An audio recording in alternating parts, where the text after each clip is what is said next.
Welcome back to Punch Drunk Nerd. We are back, baby, 2023, and you can't have 2023 without reviewing 2022. That's right. What's this podcast? The podcast is three boyos, three friends, three amigos coming together, finally, to talk about nerd shit. And my, it has been weeks since we've all been together. Thankfully, Ed was able to rank a bunch of shit last week.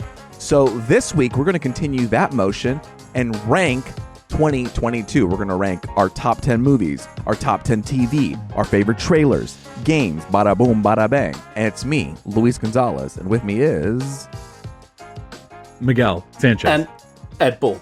That's right. Now, of course, I come in here, I'm hosting, I'm leading the show, but this is Ed's thing. Ed loves ranking, so I'm going to pass the baton over to my good friend Edward Ball. Ed, what do we have on store today for the rankings? Oh man, we have so much.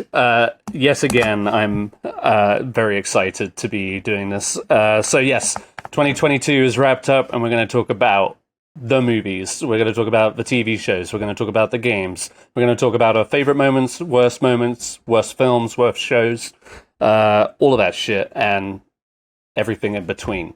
But before we do that, Miguel, I believe you have a little appetizer for us, a little trailer, question. a little trailer before the whole event. Right. Yeah, I just, I didn't mean to make a whole thing of it. Just had a quick question. I was reading on Reddit the other day that there was seemed to be an unpopular opinion, a trashy opinion about something.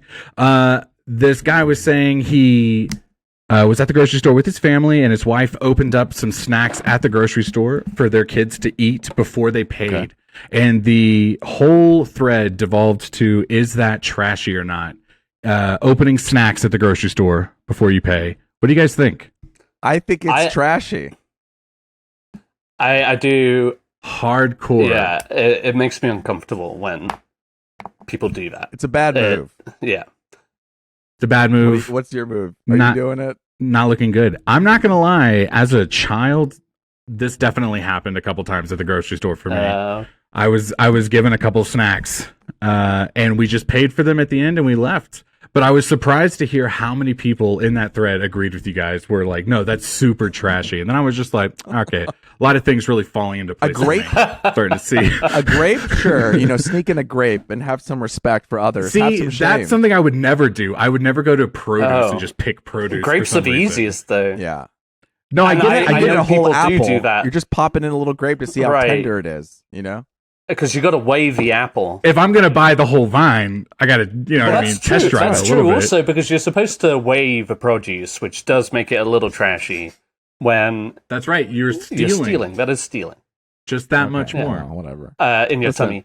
I will say this. Before we go ahead. Oh, sorry. No, this just reminds me, there was one time in my youth in England where me and my sister were staying with one of her friends for a day, and we went grocery shopping with her mum, and she got a bag of grapes, and all four of us were picking at it. And then by the end of it, because it was half done, she put it back and switched it for another one. No fucking way! Oh my god! We ate a lot. But yeah, like Miguel said, as a kid, you don't really think about it. You just you don't, because it's not your responsibility exactly. to think about some shit. It's really her fault. You're underneath the cart. Yeah, grapes, I couldn't have been more than 8 right. or 9 when that happened. It's interesting because this is from the You're the Asshole, Am I the Asshole? AITA subreddit. And every time I look at those posts, it's very concrete. Everyone's one way. Not synonymous. Unanimous. My goodness. Yeah. Unanimous. Yeah. You're the asshole, not the asshole. Blah, blah, blah, blah, blah. It's like, okay, I don't have to keep reading the comments, but this is interesting. I've never seen one divided. That's a good post. It was kind of pulled in both ways. It was like you'd go every few comments and you'd be like, yeah, everyone agrees. And you'd be like, but wait a second. What was the best argument for that you saw? I mean, I'm curious what the mindset is. It was mostly, yeah, that's trash. Okay. You know what I mean? Like, you should pay for your food. A lot of people, I do feel like a lot of this, the subtext was, well, why don't you just take care of your kids better? And it's like, okay, well, it's hard to take care of kids. Sometimes you forget the snack and then like, oops, you're at the store. Like, I kind of get from like the parenting angle. Yeah. But I also get like I would be kind of embarrassed to do that now. Miguel, After this kind Reddit of, post. only kind of. Yeah, specifically because of this. Now I feel shamed. I've been cart-narked. all right. Hey, you guys, welcome back, dude. It's good to see you you. guys. It's good vibes I'm coming back to excited. this thing. And this is like almost a year. This is our like first year of coverage.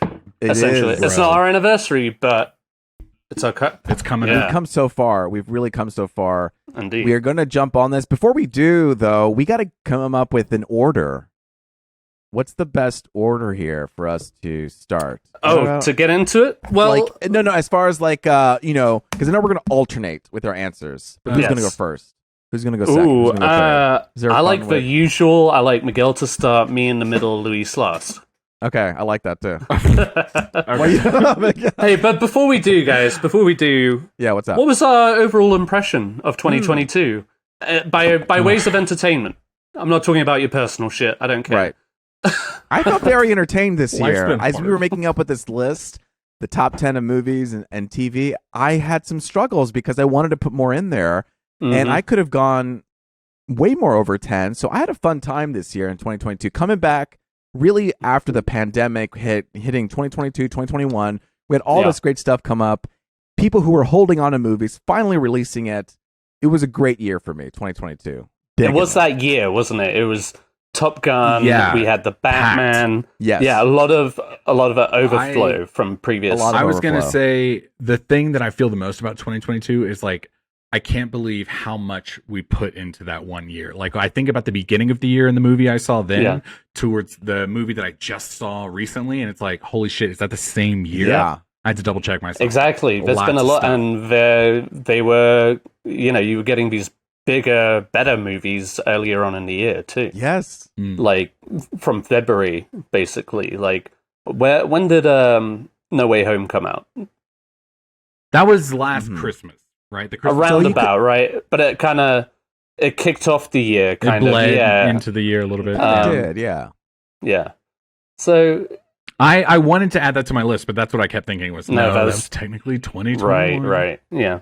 But like Everything Everywhere All at Once was something that came out Yes, early it in the did. year, and in the moment we were like, this is Oscar worthy. And I just remember thinking like, well, that's like a year away. Let's see, how we feel by then. And Here we are. Here we are, getting getting some Golden Globes. So it's happening. exciting. It was a good year, and I'm excited to talk about what everyone watched and what everyone loved. Absolutely. So, are we ready to get going? Let's do it. We Let's here just for it? dive in. All right, cheers, guys. Take it away, Cheers Oh, cheers! Yes, clinkety clink, to another ranking. Clink. clink. Another Clink, ranking. clink, We're gonna. clink, This clink. podcast is gonna deform and change and just to a ranking podcast. If you Goodbye guys want to news, hear goodbye nothing but reviews, ranks, just ranks. Punch drunk rank. Yeah, let us know. We'll figure it out. this isn't All every right. week. We'll bring back the news and reviews next week, but we're having a good time today. Exactly. Happy New Year, everyone. So we're kicking off with movies. Kicking off with movies, the cinema. Starting the off moving with number pictures. 10, Miguel. Why don't you lead I us on the charge? I will tell you guys my top 5 movies of the year. But wait, if Mainly because I didn't see 10 movies. I didn't see 10 movies this year. Okay, we know, we get it. Why is he even on the podcast? I don't know. For all your other content. that's right. I thought I was This fun. isn't- I thought I brought a fun vibe. Movies, we were nerds. We don't just got movies. We got No, games. that's right. We got comics. I we will got say this though. food. This is the year for me that I saw more movies in the theaters than I expected to. When I talk a lot of That's shit about good. theaters, I did have a good time. When you did. Specifically at Alamo Draft House. Like, this is not an ad, but also like go there. It's a lot of fun. Yeah. I had a good time at the theaters this year. All right. I didn't Was see a that lot the of only other place clicking. you had a good time?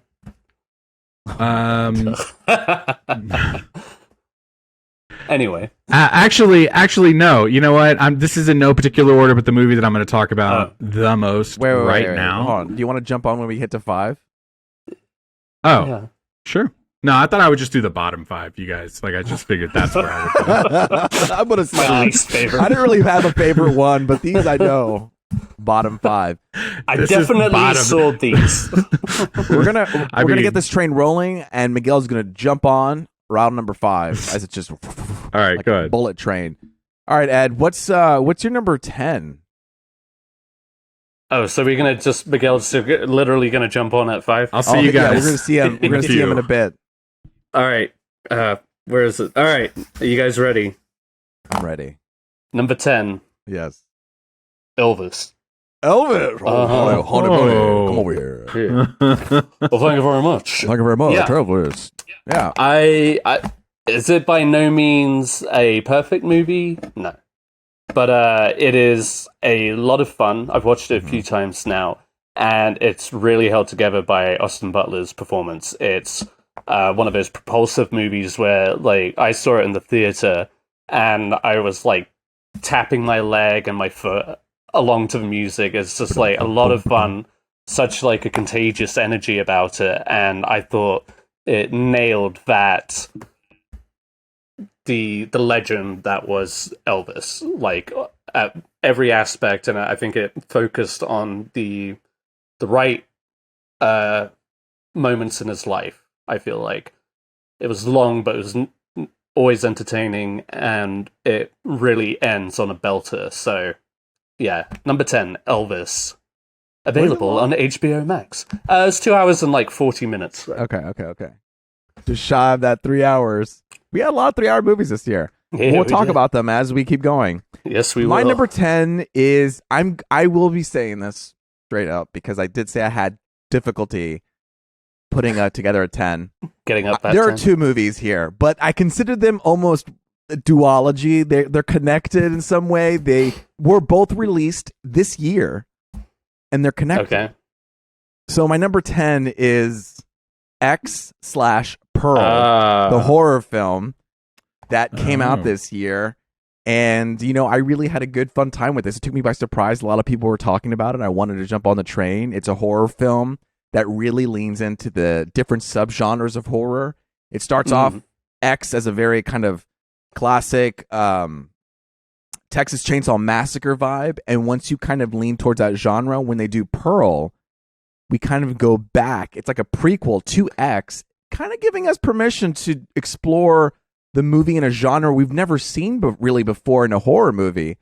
So that was also exciting. I really am trying not to say too much because I don't want to spoil anything. No, but it's definitely on my list to watch. Especially, we talked about it, I want to say back in the summer whenever Pearl came out. Pearl does a very fun genre bend for a horror movie. It is a slow burn. You really savor it. And I did savor it. I did enjoy it. Like I said, they cover the same character, using its environments to lean towards a genre. And Mia Goth, who played both roles, she's going to be a breakout star. I know she's already coming out in a new movie, Infinity Pool or something like that. I forget what it's called. I'm not sure. Breakout star. Watch out for Mia Goth. Her performance is awesome. She's going to be seen in more. And her performance at the end of Pearl is just creepy and scary. But like I said, it is a slow burn. So if you're not into slow burns, I kind of would not recommend it. But it's if you personally recommended by Martin Scorsese, which you remember that we talked about that back in. Yeah, he wrote like a little thing about it. There we go. Just saying how unsettled he was by the whole experience, but how he you'll loved feel it. unsettled for sure. So if you want to sit down, savor in a hot tub of horror, X/Pearl, X and Pearl. I think those are the only 2 movies where you could actually get away with that, Louis. I think so. Yeah. I had a hard time picking my favorite because thank you. I'm bowing. All right, Ed, you're number 9. All right, Miguel, you ready? Go You on. with us? I'm here. Okay, my number 9, Tar. Ta. So, and this will be the same with quite a few of these movies. Tar was one movie that I only got to see once. That you could immediately tell it is just like a great movie. It's so flawless. It's hard for me to find anything really wrong with it.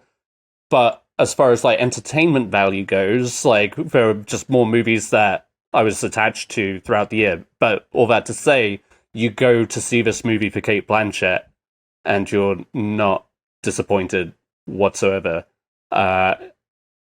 and I very much look forward to seeing it again. I think it's one of those movies that will just kind of get better the more you see it. Right. So I do want to see it again. I think in this thing list we're going to have some.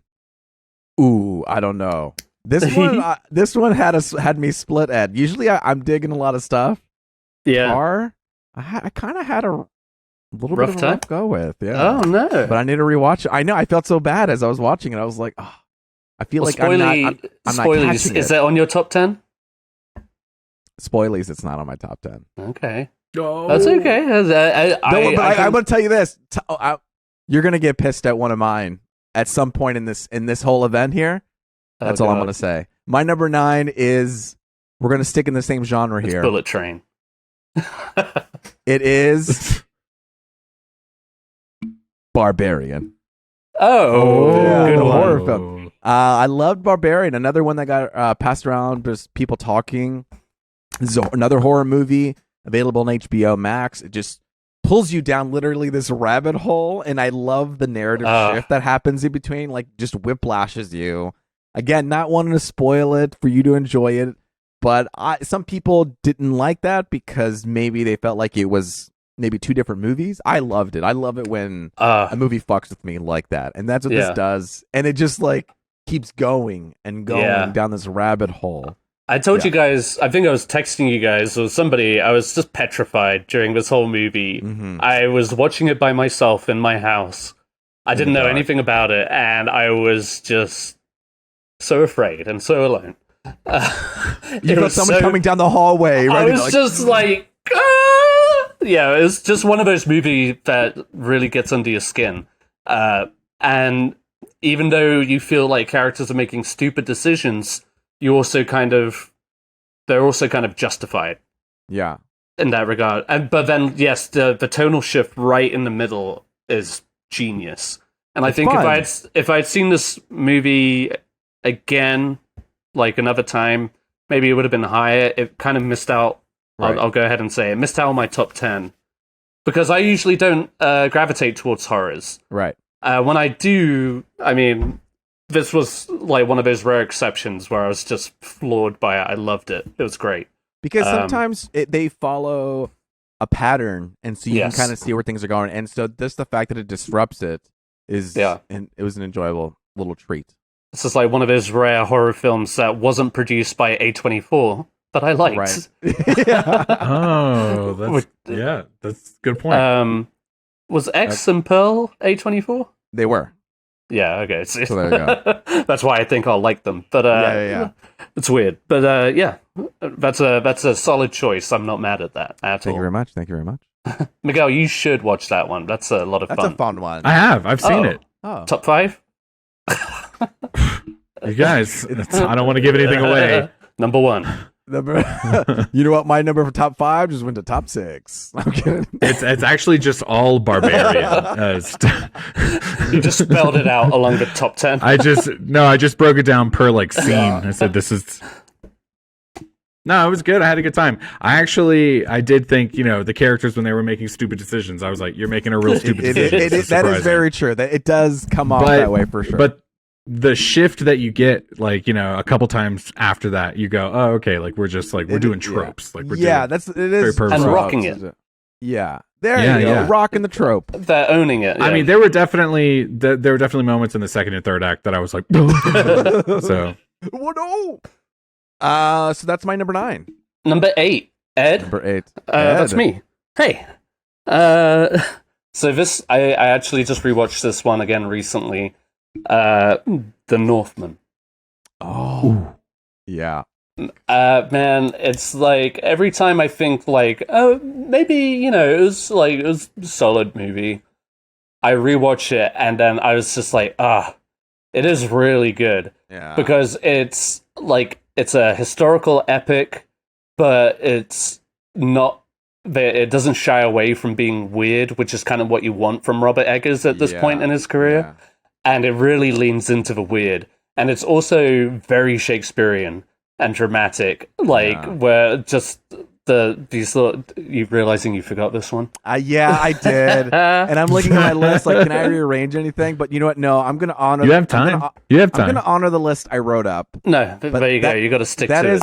Yeah, Northman, good one. Yeah, it's just like a solid historical epic. If you're into any of that, you enjoyed any of Robert Eggers' movies thus far, it's really good. Great cast, and then some really interesting, fun action.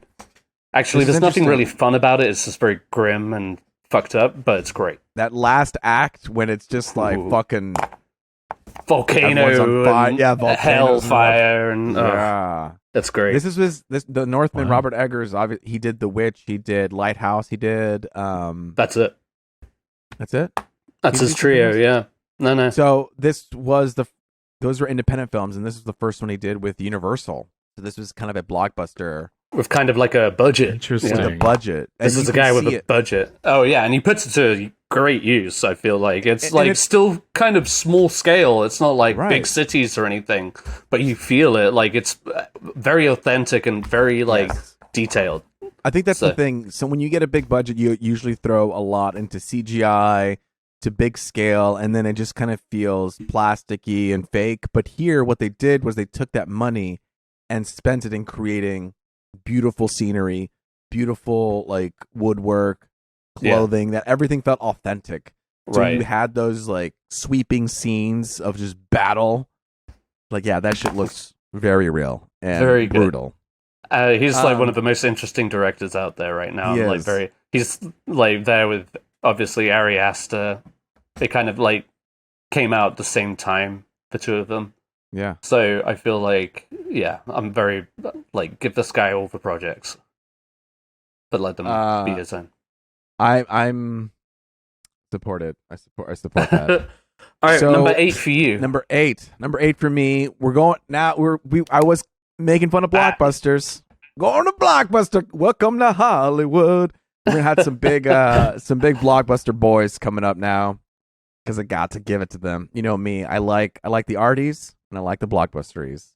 So my number 8 is Black Panther: Wakanda Forever. There it is. Whoa. This is in the list. Okay. I think this respectfully brought some reverence to the MCU. I think it recentered everything. I think it really needed it. MCU was good. We've obviously did the top 10 or rankings for Phase 4. Check it out.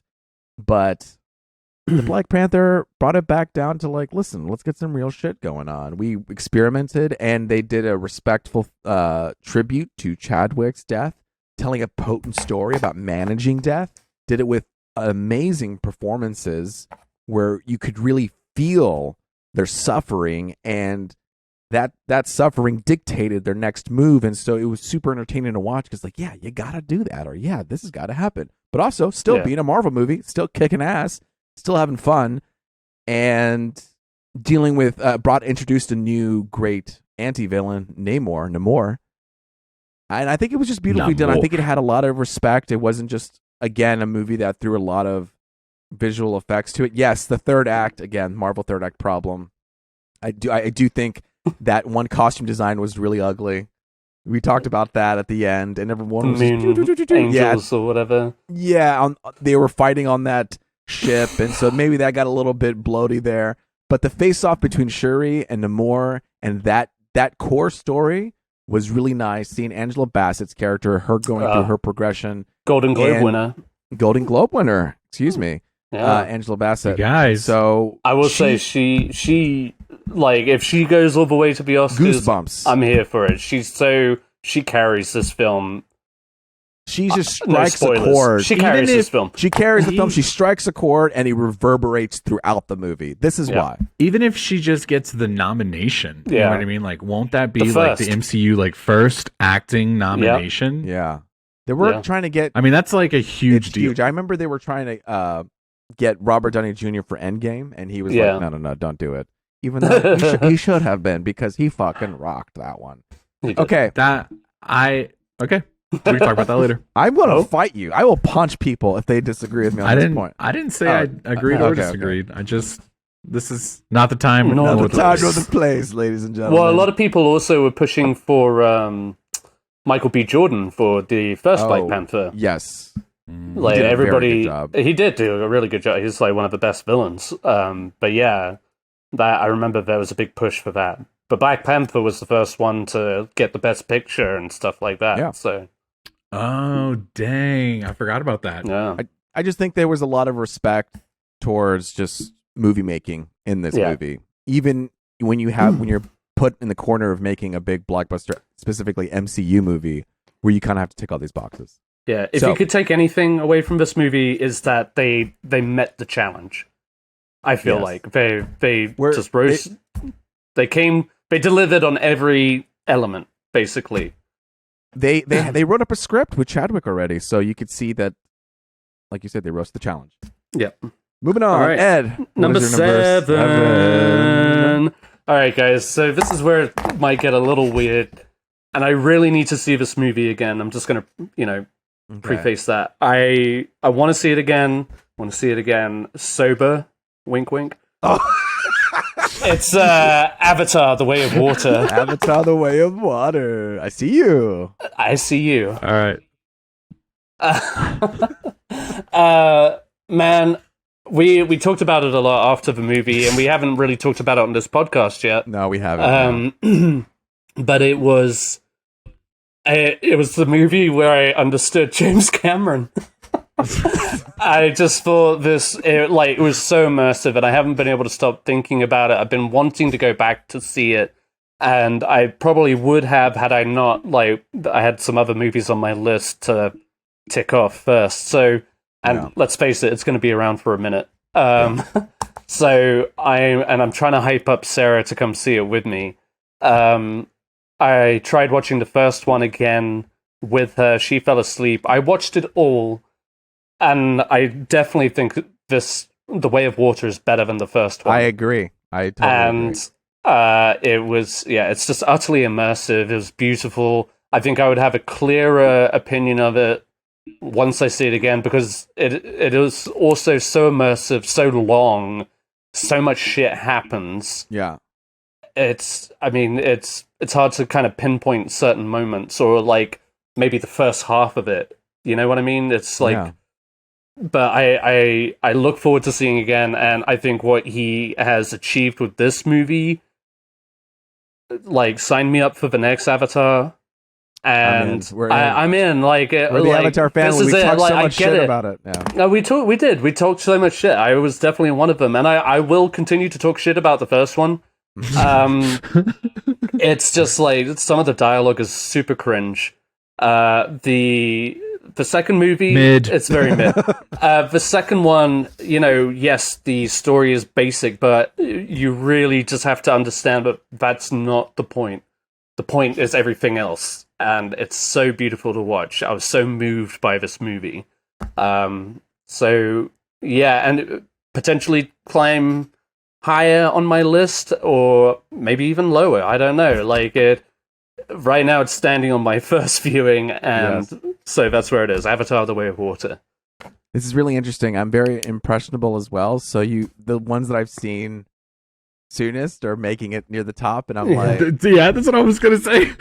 So that is tricky. This is hard for me. For my number 7 and 6, I really could have swapped between the two. Really was difficult for me to place them. I was juggling this and The Northman and my number 6 too. It's one of those things. For me, 7 and 6, back and forth. So my number 7 is going to be Top Gun. Top Gun Maverick. Wow, all right. This brought us back to the movies. The man waited so long to say, I'm not going to wait to put this movie up until it is time. And man, did that bet pay off, because it started off the summer and it won the summer, and he released it again, and it just came out on Paramount Plus. So he really milked it for all it's got. We've talked about Avatar. Of course, that thing's going to hit $2 billion. But that Avatar is, everyone can enjoy it globally. Do you know what I mean? From America to everywhere else. Okay. Everyone can enjoy everywhere else, fucker. Yeah. Everyone, come see Avatar. But Top Gun Maverick is a very American movie. Yeah. So for it to make that much money domestically, and so far, And internationally, I mean, and internationally too, it does yeah. for sure. And because it does a very good job at kind of remaining neutral. The enemy is a faceless enemy. They're not like, oh, it's That's the true. Russians or whatever. Like, Right. It's still thoroughly engaging, regardless. They did such a good job of this. This is movie magic. Do you know what I mean? Where a lot of times things can feel muted with visual graphics. This really made you feel in the pilot seat, feeling the intensity that you can't fake. You can't put someone in a pilot seat in front of a green screen and then throw a fan on them. This is not going to read to audiences. Right. But when I watched it on IMAX, I could feel it, like their face going backwards, and just them managing the G-force, because the actors had the training and everything that went behind the making of this. The actors went through like 6 months of training. They did thousands of hours, like hundreds of hours of filming by themselves in the plane. Yeah. They planned it out, and they said, all right, Miles Teller, go up there for 45 minutes and direct. And he's up there putting makeup on himself, telling the pilot in front of him where to go. And you can really feel it, and you feel the love and the dedication that was put into it. No graphics were added in this thing. Like no fake plane. It was all reskinned. None. It was all reskinned. None.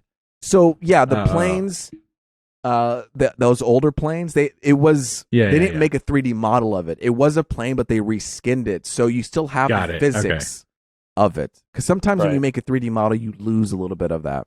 Yeah. The zhuzh, the weight, exactly. Yeah. Mm-hmm. And it just brought us back to the movie theaters, and you kind of have to give it props for that. All right. I will say, spoilies. This was a fuck up on my end. I did not put Top Gun at all on my list, just because I fucking completely forgot to write that shit down. I was at work today, dude. Top Gun was like top one. A movie. I was gonna say, I thought you were in love with that movie, man. I loved that movie. I can't believe Interstellar. Top Gun, Maverick. Dude. Those are movie. Like, you have to see that in the big screen. Wow. I regret not seeing it in the IMAX, but in the regular theater, it was still as mind blowing. Right. I just want you guys to know that's like my Phantom number one. Top. Number one. So Miguel, hop in at number 6. Not right now. You can meditate, but you're going to do number 6. Yeah. You got it. All right, figure it out. All right, that was my number 7. You're do number 6, right?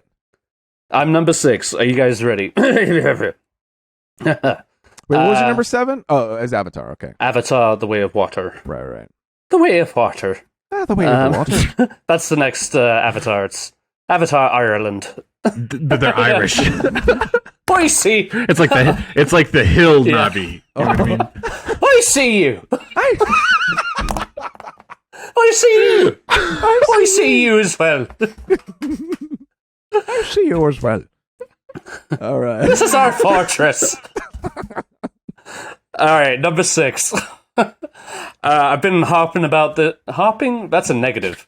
I've been praising this. Yes. I've been praising this movie since it came out. Guillermo del Toro's Pinocchio. Yes, you have. You love it. Pinocchio. I see you. I see you. Yeah, I love this movie. Luis, I don't know if you got around to watching it. Don't spoil. All right. But yeah, I think it's such a beautiful film. I've seen it 3 times now. The first time I saw it in theaters, and this is definitely a movie that was worth seeing in the theaters because it's so rich with detail. Yeah. The music is gorgeous from Alexander Desplat. The songs, though they're not any like major bangers, they just move the story forward. They work well with the film. The film as a whole just works well on so many levels. And I've said it before, I'll say it again. I feel like this is his best movie since Pan's Labyrinth.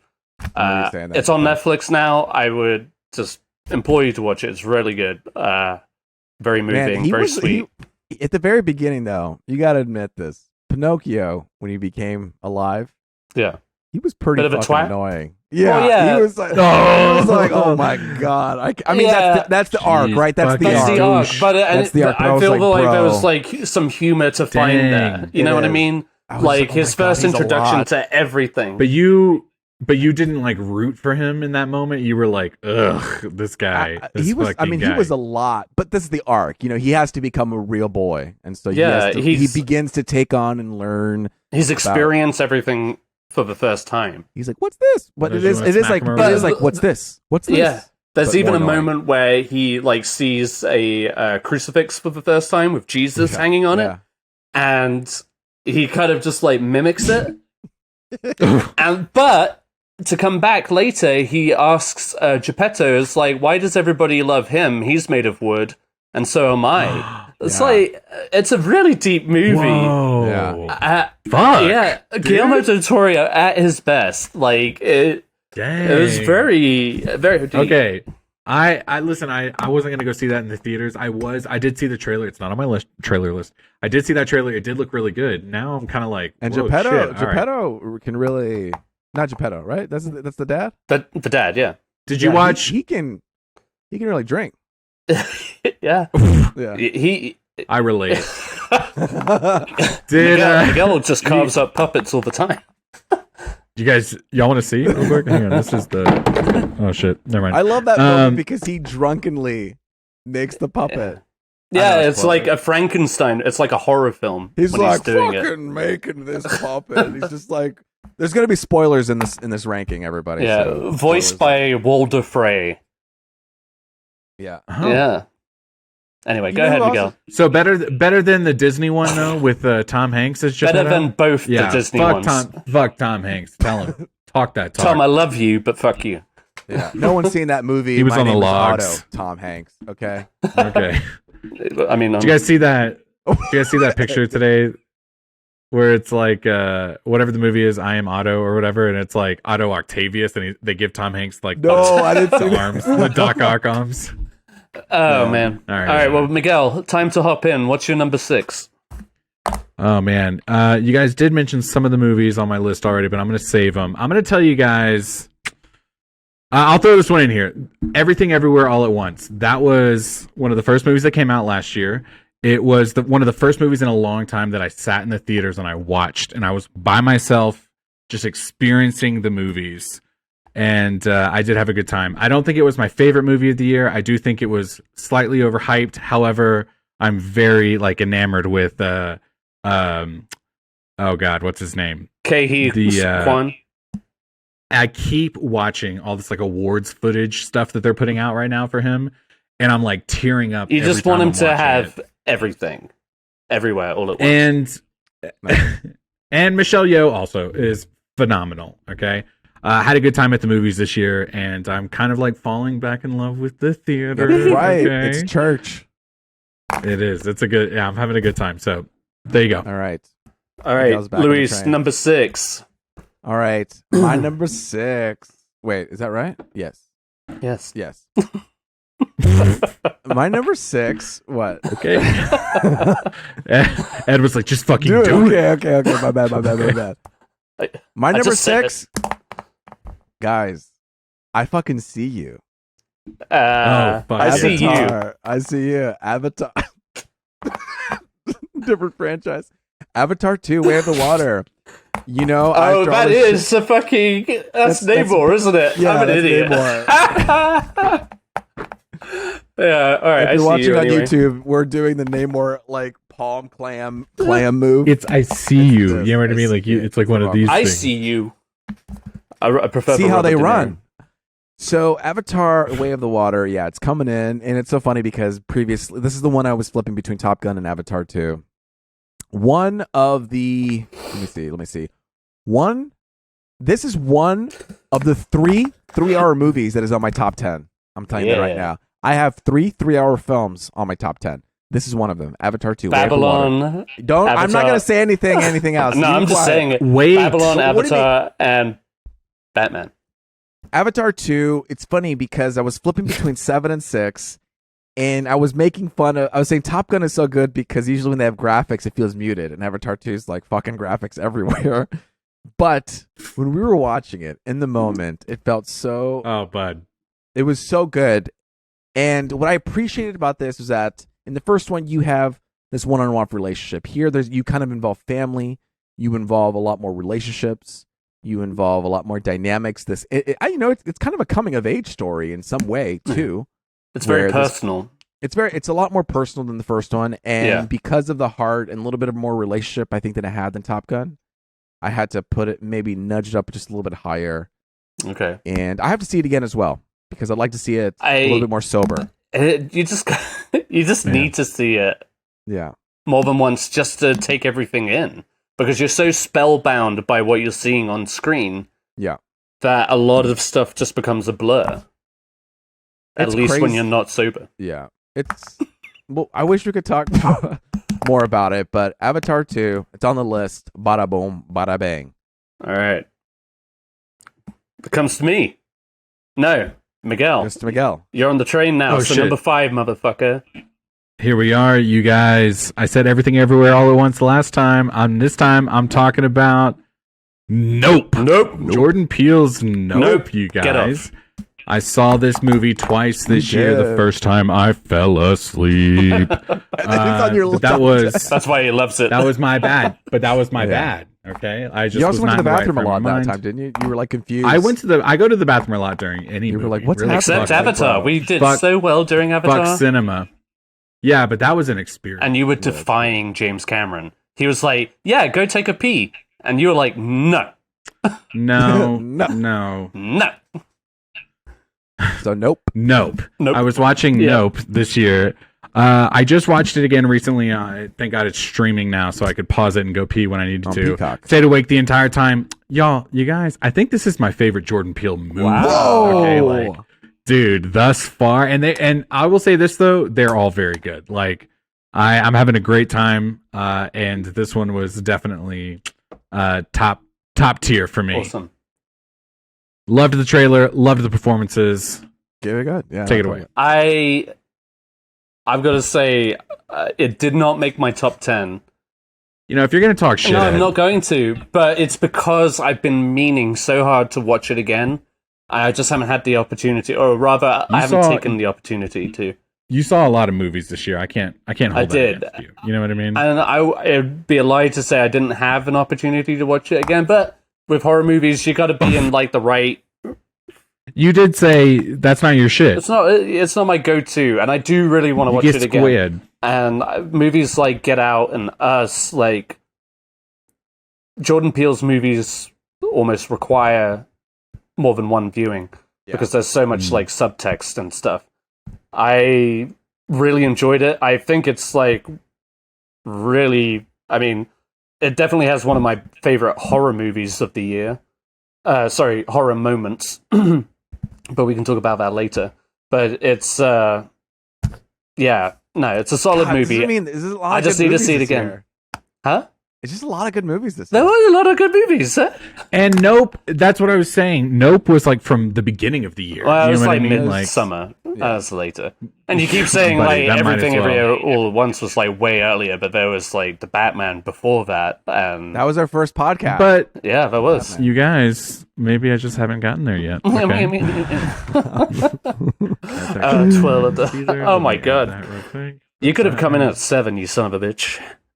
I probably could have, but I was working today, so I didn't have a lot of time. I'm sorry. Okay, so whose turn is it now? Nope. Me. 5. Yours. 5. 5. What's your 5? That's Top Gun Maverick. Oh! Top of the gun to you. Top of the gun. Top Gun Maverick. Yeah. So, again, this is another movie I need to see again. I've only seen it once. I saw it in the theaters. And I've been dying to see it again, but I really want to watch it with Sarah because she was the one who showed me the first Top Gun. Uh-huh. And, full circle, that was the movie where we were watching it and then I found out Chadwick Boseman died. So I was distracted. I already didn't really like the first movie, but then I was distracted. Anyway, so, yeah, I had, middling expectations, but this was the trailer for this one. All 5 of the trailers that we got leading up to this movie, whenever it did finally release. Because pushed it back several times. But yeah, it was just like a great experience, and for all the moments that I can remember that I enjoyed, like it was just masterful and like entertainment at its best. So, and it, like fuck the story and all of that, it's just like full entertainment. That's what you go there for, and it's great. It pays off absolutely. Can't wait for Dead Reckoning, the new Mission Impossible movie. Oh yeah. Just to see what they come up with. Like, yeah, Tom Cruise is in a good place right now, I guess. In movies, man. anyway. He won. I feel like he won the year this year. My number 5. Ooh, what's it gonna be? My number 5 is Triangle of Sadness. Luis.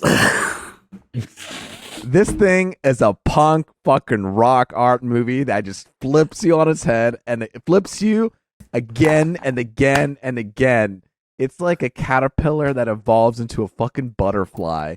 What's a mosh pit and of then a movie? Demon. Yeah, and then the demon. It's wild. It's punk. It's comment on society and hierarchy and rank, discussing power, and Money. asks the questions. Money.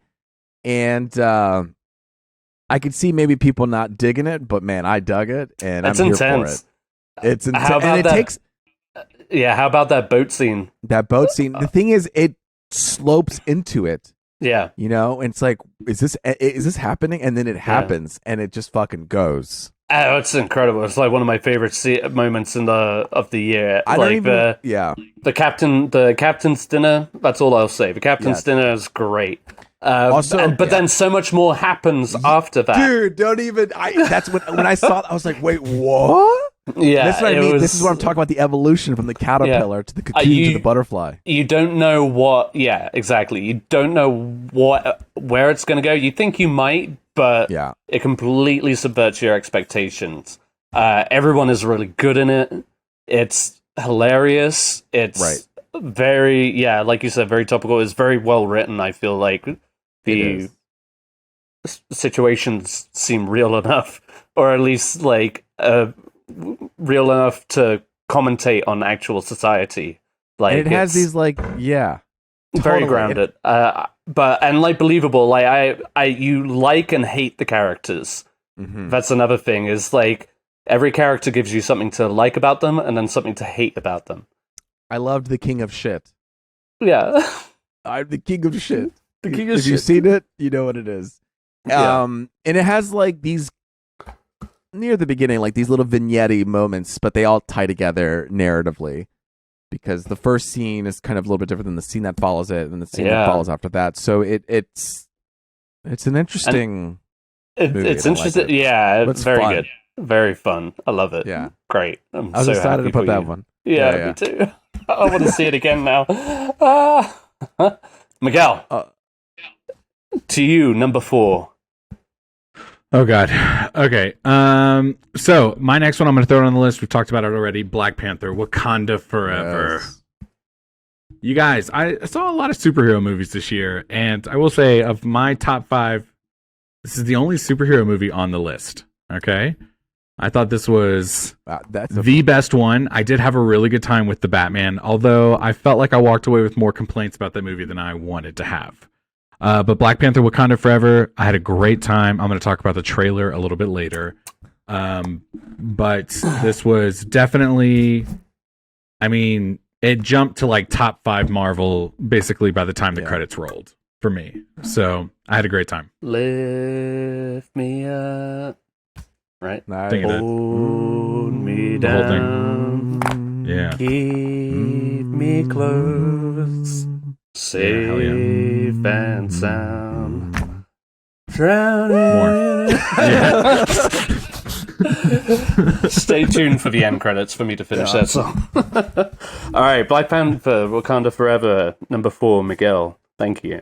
Number 4 for me, it's Triangle of Sadness. What? Really? Yeah. You guys. I mean, for all the reasons we just mentioned, like, I had such a blast with this movie. It was saw it in theaters. It was just, I had a stupid grin on my face the whole time. Yeah. It just, like I said, I didn't know much going into it other than the trailer, which is kind of focuses more on the central part of the movie. Yeah. But there is so much before and after and in between. But it's kind of glorious in its like perversion. It's like it's a little perverted, but it's so fucked up. It's so great. But like seriously, it has one of the just grimmest, grossest, but also most spectacular 5 minutes in cinema this year. Like it's just, because of everything, all the horror that you're seeing on screen is so beautiful too. Yeah. And Woody Harrelson for me steals the show midway through for so many reasons, but I won't spoil it here. But Luis, we definitely need to talk about this movie in length. It's just, and for anybody who are just like wary of maybe, I mean, this is from a foreign director, but it's not a foreign movie. It's mostly in English. It is just, I don't know. It will take you on a wild ride. If you're adventurous in your movie going, give it a go. It's definitely worth it. Triangle of Sadness. That's what's great about the trailer is it focused in one act, one portion of the story, and I appreciate that in a trailer. Definitely. You know, not spoiling everything for me, because when I did stumble across or go on this journey of the movie, it was a pleasant surprise. Yes. But it, you know, I knew what I was going into when I saw the trailer, but I had a little extra. I was like, ooh, very nice. So that's so cool. Yeah, great. Okay. Miguel. Oh, wait. No, it's me. It's you. I'm sorry. No. Yeah. Luis. Okay. No one's going to know this one. I bet I will. This one's so this is another 3-hour movie that's in my list. Number 4. This is called RRR. Man. And this is the Indian movie that's available on Netflix. It's a fiction about 2 real historical freedom fighters who actually never meet in real life, teaming up in 1920s to battle the evil British Empire, Ed. They go into absurdity. We make good villains. Well, you're villains, all right. They go into obscurity before they begin to fight for their country. This premise may sound a little boring, but I tell you, it is not at all. This thing had so many jaw-dropping moments. I was like, what is happening right now? This thing is adrenaline-pumping action, blockbuster, crazy scenes that I didn't know. Like, can you do that? Can you pull it off in this blockbuster?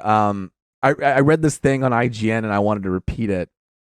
It functions as its own highlight reel, showcasing some of the best fight scenes, comedy, bromance, and explosive musical numbers modern cinema has to offer. Again, it's just kinetic, fun. Good one, Miguel. You know, it's kinetic, it's fun, and it's like a Greek tragedy and how these like bromance relationships have to get together. They do a good job of establishing everyone's needs. They do a good job of establishing the stakes. I will say, the villains do come off a little soap opera-y, and so it can be a little cringy sometimes. However, but I feel like that's in sync with the rest of the movie, no? Not like melodramatic, but just like theatrical. Yes. I would say the protagonists are a little bit... I would say they think they're way more grounded than the villains. Okay. That is my view of it. Because they do a really good job, and they really reel me in. When the villain's like, okay, twirl my mustache a little bit. Not to say it's not entertaining, but it at moments it does. You get that melodramatic soap opera, but the other moments it's just kicking ass. And you think, oh man, and this is a 3-hour movie, so you think it's gonna end, but it just keeps going farther and farther. Like, holy crap, what more are we gonna do? And it just keeps going because it sets a mission, and then you're there. I mean, it's a good movie, Ed. You should watch it. To my shame, I haven't seen this one. It's definitely on my list. Like, I wanted to see it, I just couldn't make time for it, and I wanted to put it. I wanted to watch it on my projector. But yeah, I hear nothing but good things about this movie. Yeah. So yeah, I can't wait to watch it.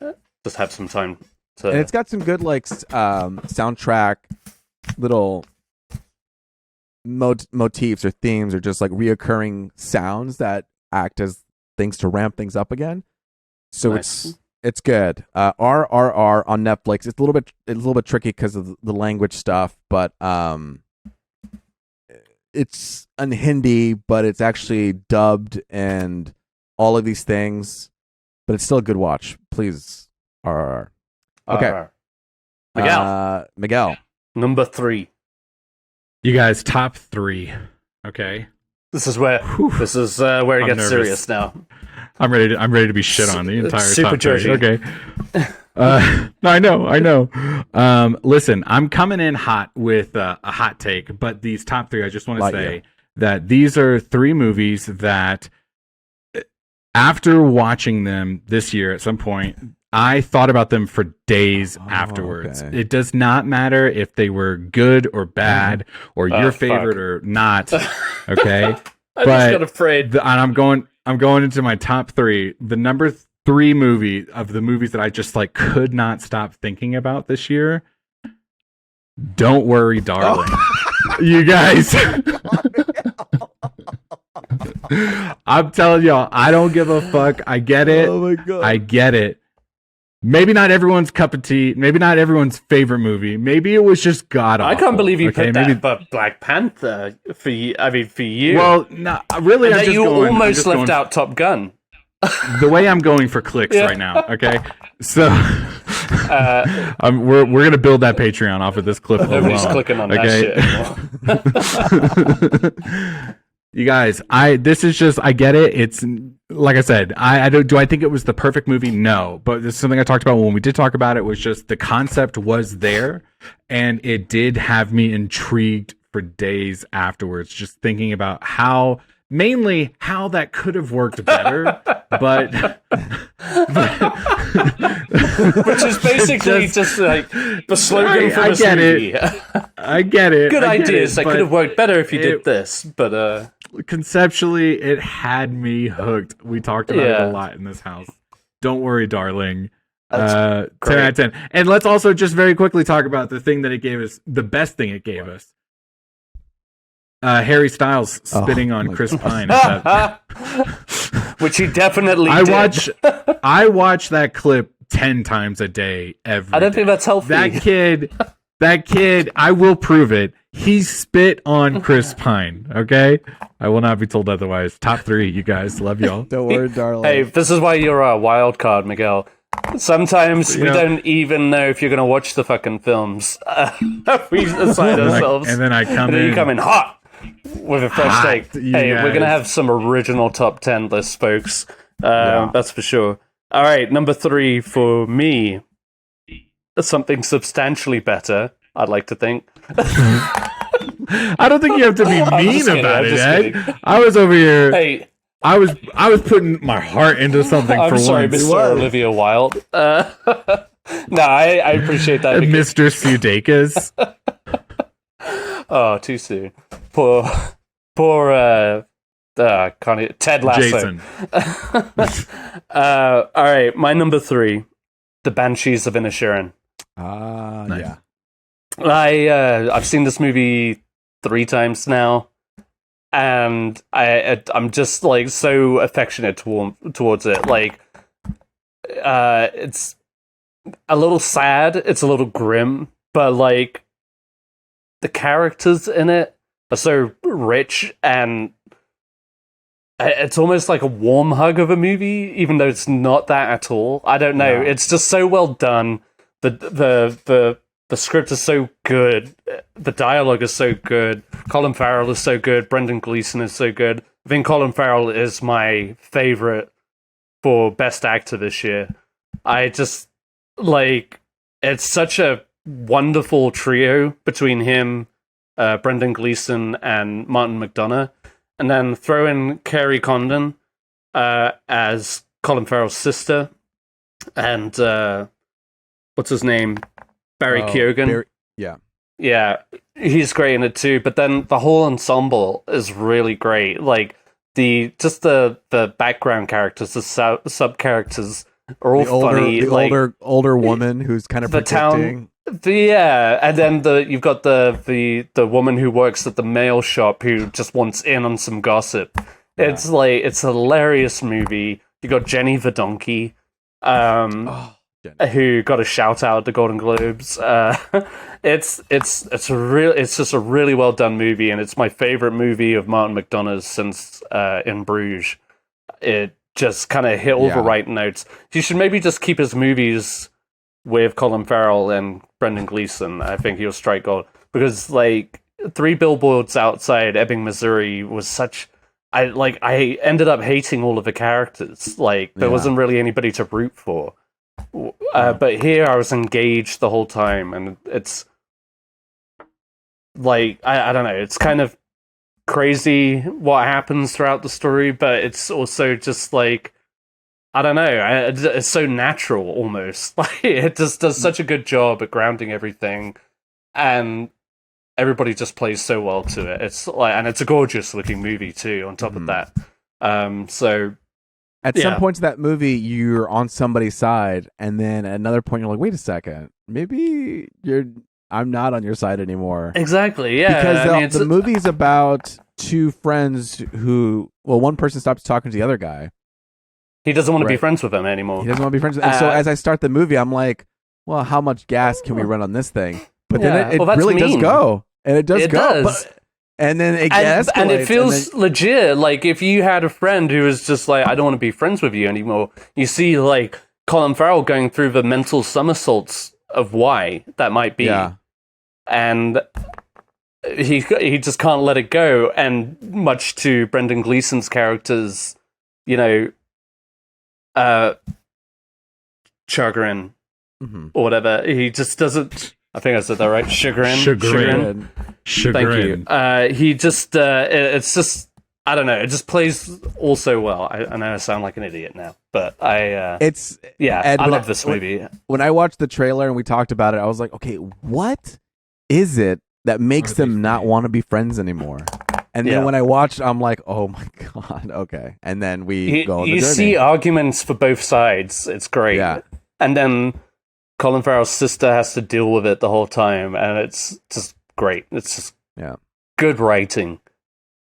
Damn good writing. Before we move on, just real quick, is it Barry Keoghan? Is that how you say his name? Barry Keoghan? Yeah. I mean, I guess. I give my vote to Ed. I would have assumed it made like a F sound, like Keithan or something like that, like something not like a English Irish type of situation. Yeah. You'd be like, it's like those letters don't make that sound. It's too many letters to make that simple sound. That's for sure. I'm pretty sure it's Keoghan. I don't know. Who knows? I think so too. Yeah, I'm gonna take your word on it. I basically call celebrities by however Ed pronounces them. You know what I mean? I appreciate that, Miguel. Is it Cillian Murphy? I don't know. That's what I say because that's what Ed says. You know what I mean? Bless you. Anyway, I don't know why that made me feel so good.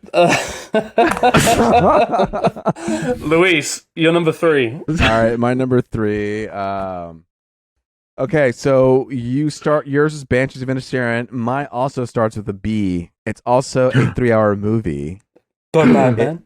It is Babylon. Well, no, Babylon.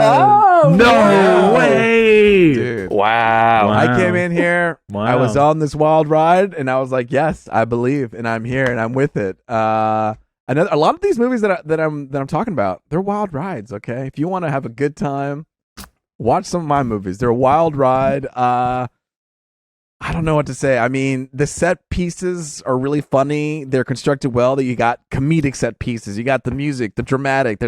It's just the scary part of the movie, the expressionistic and artistic part of the movie. I could see people feeling and saying that's a little bit bloated, but you know what? This is my top 10, and I fucking dig it, and I find it delicious. The bloat. Give me more of the fat. Because as it develops, things begin to slip slowly, like a cooking, slowly cooking a frog or something. You know what I mean? And things slip away, and then things get worse and worse, and you begin to see the rise and fall of some of these people, and it just kind of pulls you in for me. There's This a is thing they another talk movie about. we need to talk about for sure. This is they say the rise and fall. Oh, and part of being something bigger and mystical, and that even if you are gone, you're with the angels. And I was like, oh, I like that. Just talking about people wanting to be who are in the movie industry. They want to be part of something big. They want to be part of something mystical. Yeah. And so maybe because I like this business, I was able to relate to it, and I had a good time. Yeah. But it was catchy. The music was catchy. I remember man. after I left the movie theater, I told Ed before he watched it, I was like, "You're gonna play the soundtrack afterwards," because I know I did. I was going to Chick-fil-A. I really did. Dun dun dun dun as I was just going, and it was raining, so I really felt like I was in a movie. Yeah, and it has such great moments. The silent movie part where when they finally have to on record. the soundstage. Oh my god, I lost my mind on the soundstage scene. I'll go ahead and say this didn't make my top 10. Which I love Damien Chazelle. We were talking about Robert Eggers and those, but like he is like one of my favorite directors right now, and I will see anything that he puts out. I just felt this movie lost its way in the third act. And the thing is like it goes to some dark and dramatic places, but I just found that I wasn't as emotionally connected to the characters as I would want to be in a 3-hour film. And I thought Margot Robbie was fantastic. This is just another reason why she looks so good on film. And I'm talking about like literal film. Like it's such a gorgeous looking film. Like the cinematography is fantastic. The music by Justin Hurwitz is fantastic. It's like got such a pulse to it. And yeah, I love the first 2/3 of this film, but then when it takes that kind of tonal shift at the end, it loses me a little bit. Which isn't to say I didn't like not enjoy a single moment of the movie. I did, but like it just kind of lost me a little bit, and I didn't know how to feel at the end of it. And I mean, it takes some wild swings. Like I saw in a review somewhere where they said it was like the grossest. I'm just like, dumbing it down. It's just like it's the grossest movie, but also the most gorgeous movie. Like it looks so good, but you see some gross shit on screen. Like it really like leans into the depravity of that era, and I appreciate that. Like it's not like Hollywood is not this perfect thing, and they embrace that. And then there's the slow kind of like downfall into conservative filmmaking as the talkies come into fruition, and people just want to see delightful musicals about clouds and rain and stuff like that. But it's a wild ride, that's for sure. And I would definitely just recommend it to anybody who's a fan of Damien Chazelle or Hollywood or whatever. But it's a fun ride, and maybe upon repeated viewings, I didn't hate it by any means. It was just like it lost me a little bit. I didn't totally understand that too. Yeah, completely. Yeah, and but it is absolutely a Hollywood epic, and it makes me feel like, man, I would love to see Damien Chazelle tackle all kinds of genres. I did also roll my eyes when a certain Brad Pitt scene happened near the end. I was like, yeah, I already know what you're talking about. Okay, you know what I mean? It just doesn't feel very earned. And I agree, it's going to be polarizing, but you know what? Fuck it. This is my list. It has been, No, it's your list. So it's your list. I'm putting it on. Real quick, mid-list ranking. La La Land versus Babylon. La La Land out of here. Fuck you, Babylon. That's where we land. Okay, thank you guys. Damien Chazelle. No, I said no La La Land. Retires from directing. No, I don't like Luis La La does Land. not like La La Land. I don't like La La Land. Oh. Okay, No, I'd so take that's where La I La thought Land this would be. any day. Yeah. I mean, I don't want to, if it sounds negative, but yeah, it would probably be my least favorite of his movies so far. It's just I'm sorry to say. Get a real dancer and singer. Like, I don't know, I just didn't like. And then an actor doesn't get famous like that so quickly. We don't have to go there. We don't have to go there. All right, whatever. I just want to see you guys. That's the next. But that's the next solo episode. It's Whiplash just Miguel is steps back. Perfect. The best. There you go. Yes. Yes. Here. All right, Miguel. You guys, number 2, I am going to throw my Phantom choice in here. Top Gun Maverick. Okay, it's going to go in my number 2 slot here. 10 out of 10 film brought us back to the theaters. Tom Cruise, doing his thing. A plus. A plus. Just keep saying one thing. Like, Ed Harris, Jennifer Connelly, Hell yeah. planes, jets. No, we've talked about Top Gun a lot in this podcast. Yeah, we though. did. Like, we've kind of. Yeah, I don't just want kidding. to talk. I did finally get a chance to see it like with my parents at home on streaming over Christmas, and that was kind of nice. You know what I mean? Like we spent time together as a family on the holidays. We had something we could watch. It appeased a lot of different audiences. Did it hold up on the smallest in an screen?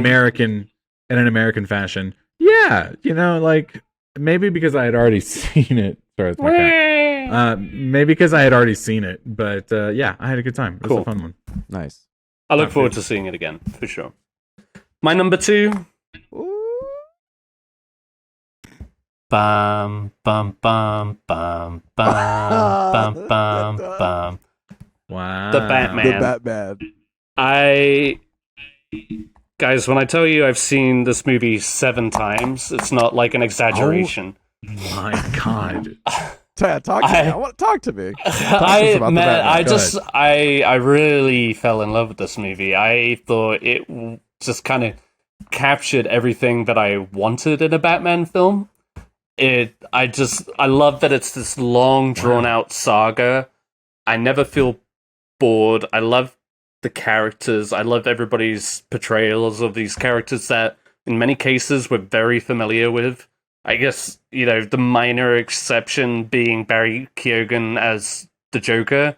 Like, I don't need it, but whatever, it's there. But it's like a small part of a vast picture.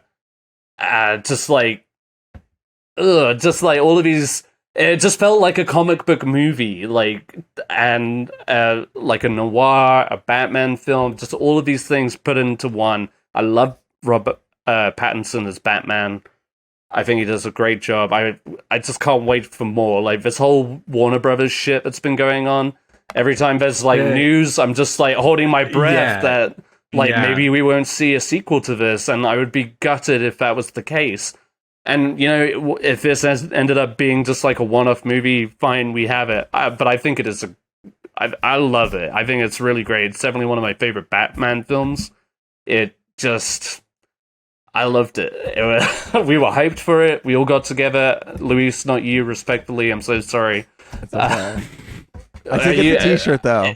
We did get the t-shirt, and we got to enjoy it, in our own ways. But, that was the one I experienced the Dolby screening. Yes. And that was... Yeah, that does stick out. That was, a great experience. Because of that, I would recommend that format again.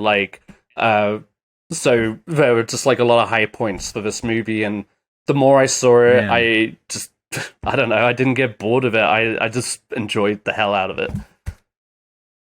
I don't want to overtalk in this moment. I just want to say that was the movie that I was surprised I didn't fall in love with this year. It was very good. I think maybe I overhyped myself just a little bit too much for it. But at the same time, I think about Batman Begins, you know what I mean, was a good movie. And then The Dark Knight came out after it. You know what I mean? I would very much like to see the Batman. What The Dark Knight of this franchise might be. Of this franchise could totally. Be, yeah. You know what I mean? And to what you were saying about HBO cutting a lot of things right now because of the merger, I mean, that is definitely something on my mind. Black Adam, The Rock, is one of the biggest movie stars out there, and for them to be we're not making any more of this movie, it's oh shit, it could happen to anyone. Yeah, I don't think it's. Anyway, I think we're gonna get the second Batman for sure. I mean, it seems to be that. That seems to be solid right now. Yeah, above all the other things, they haven't fucked with that one. For now, I don't think they're gonna touch. I think they're gonna. You're gonna lose the class. That'll be the last straw of DC. Do you know what I mean? You need that class, that clout that Batman is going to bring. Yeah, absolutely. And they can't lose that. No. You know what I just realized is they'll probably just make a ton of those Batman movies and a ton of those Joker movies, and Batman and Joker will have a parallel universe that relationship, but in movie form where they don't ever cross paths. Ooh, yeah. You know what so I'm the saying? Second Batman will be a musical. And the Joker. Exactly. You're with me. It's crazy how in the Joker... I feel like I just saw Avatar 2 again. It's crazy how in the Joker he does meet Bruce Wayne when he's a kid. So when he gets older, Yeah. he's gonna be like, Batman, ha ha, got you. Come here. Come here. Let me get a better look at you. He's like quietly southern there. I heard that little. You said mint julep in Joker voice. You know what I mean? Why so serious? As you like dabbed the sweat off your brow. Yeah. I do declare, Batman. All right, so number 2, the Batman. It's throughout the whole year, I've just enjoyed going back to this movie. That's amazing. 7 times. 7 times. Count them. I'm. All right, my number Luis? 2. This was also a flip between 2 and 1. I had a conversation with Sarah, and she's like, "Maybe you should make this your number 2 because you are very impressionistic. Like you just saw this movie recently, and so I don't know if it should be number 1 because you like number 1 a lot more. So maybe make this number 2." And I was like, "Okay, maybe I'll make it my number 2 because I'm so impressionable." Okay. So this is my number 2. Could have been number 1, but we're flipping and flopping. I've got my mouse on the leave button. Who is it? It's Marcel the Shell with shoes Whoa! on. Oh, wow. All right. Yeah. Dude, that's dope. That's dope. Ed, did you see this No, movie? not yet. I see. I was going to say, Luis, I think you're the only one that's seen this. Yeah, on we this- talked. the We all podcast. talked I about thought it. Miguel, did you not see this?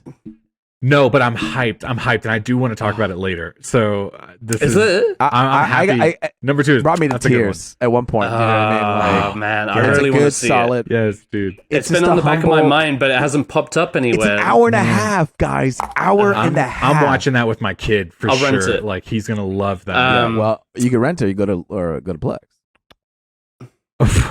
Done. Done. I updated Gosh. Plex with a lot of stuff.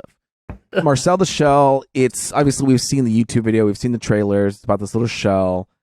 I won't say too much, but it's just so humble and simple, effective story that doesn't really impose, and it just relies on human feelings and emotions. And you see life again before you had all this heavy baggage of being an adult. And the way you see life through Marcel's eyes is just so enlightening and beautiful. And you get to see life in a whole new way. It's all wondrous. And That's nice. it kind of reinvigorates you to live life courageously and to move forward. I love the look of it too. It's got this really indie look, but it also feels very grounded. I love the warm texture it is of the film. It doesn't really overbear you with too much lighting. Sometimes you see movies and it's like beautifully lit. This thing is so humbly lit, and I love how that translates to the screen. And there's this beautiful quote at the end too. I don't know if I want to say it. No spoilers. I won't spoil it. But there's a beautiful quote at the end of this movie. It's such a sweet and nice and movie that kind of reconnects with your younger self that I think is important to have. And it's one of these movies where, you go to the movies and you feel inspired and it makes you want to be a better person. And that's what this movie does. It's like, you know what? I should be a better person. And I should appreciate life a little bit more. Aww. And that's what Marcel you gotta Michel love does. those movies. You gotta love those movies, man. Yeah. Yeah. Well, I very much look forward to seeing it.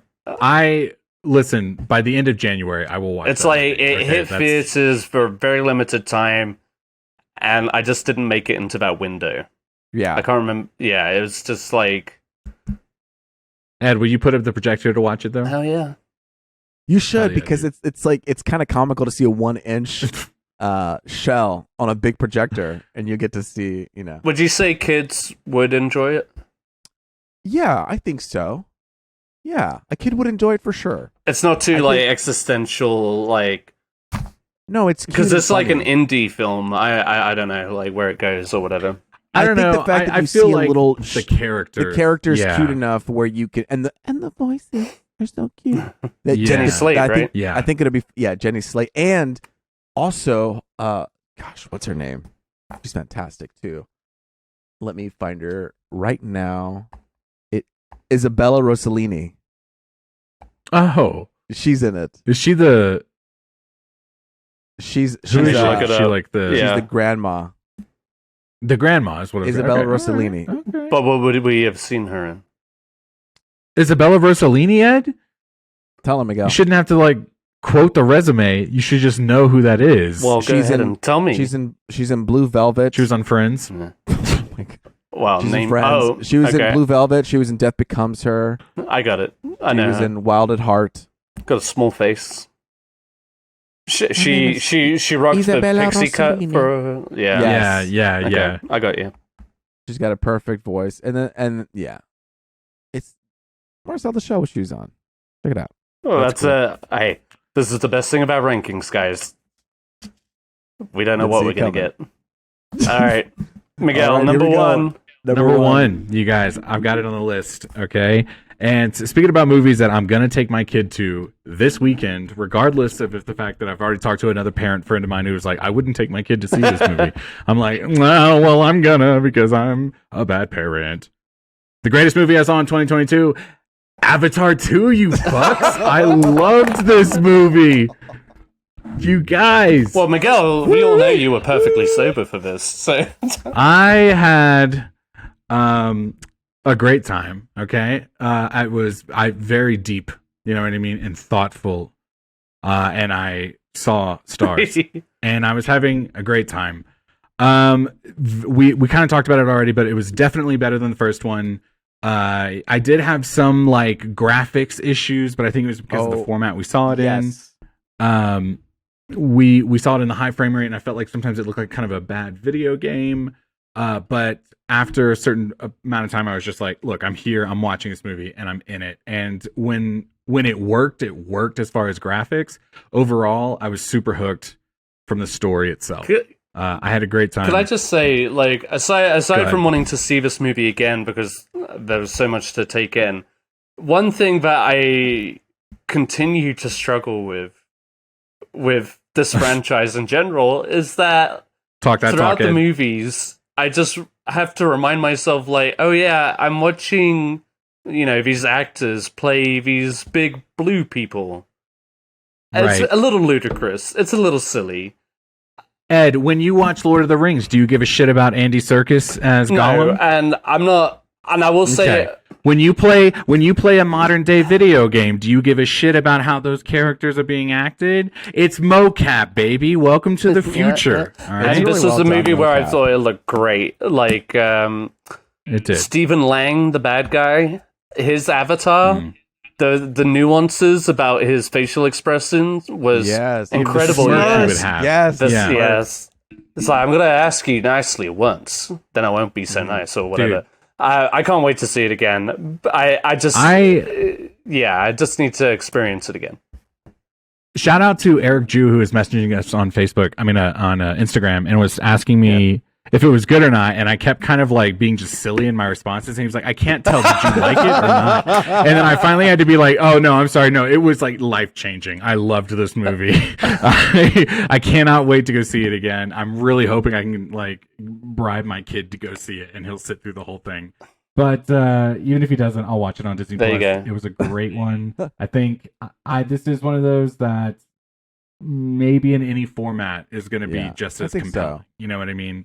There are definitely reasons why you should go see it in a bigger one or on the big screen itself. And in 3D, honestly. I thought the 3D was flawless. It's a high frame rate. What surprised me is we talked about... That was the only thing that I didn't like. But as far as the 3D aspect, like we've talked about how sometimes it's like the depth of field, right. You know what I mean, is like it's more of like a box you're seeing like further back.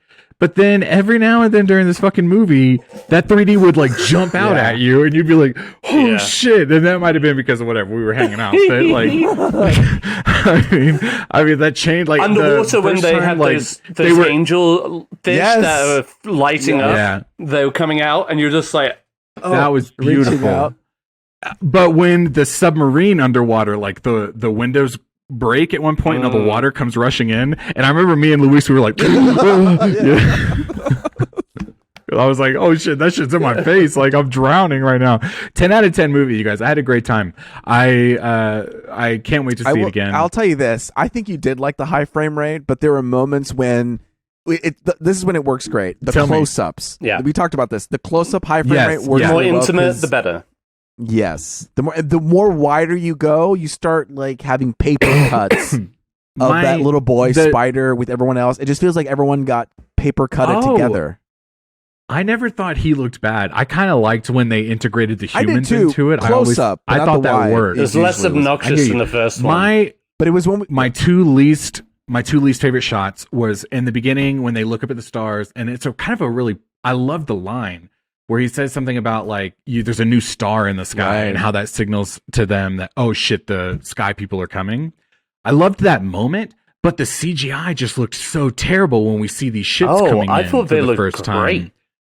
No, to me personally, I thought they looked like a shitty video game mechanism for like I'm not talking coming into the atmosphere, right? Theoretically or like contextually, I understand what they were doing and I like, but just visually, I didn't think it lived up to the Avatar standard.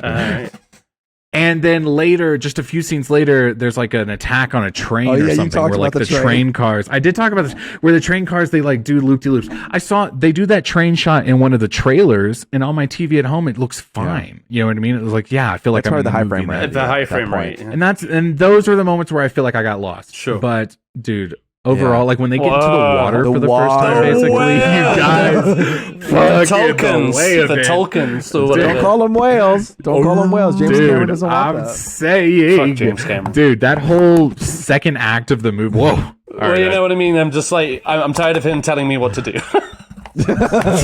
Like, go pee. Don't call them whales. They're clearly whales. I can't believe we went that entire movie, by the way, without exactly. Going pee. Like this was a first. And so much water on screen. So much. Can't wait to see it again, you guys. Avatar 2, number 1. Bada boom, bada bing. All right, it's me. It's Ed. I mean, if you guys haven't already guessed it, it's Everything Everywhere All at Once. Wow. Talk about it, Ed. It's been a minute. I've seen it twice, but I don't think there wasn't another movie this year where I had such an emotional response on every level. Like, this movie brought me to tears, from sadness, from happiness. Like, I thought it was hilarious. I thought it was gripping.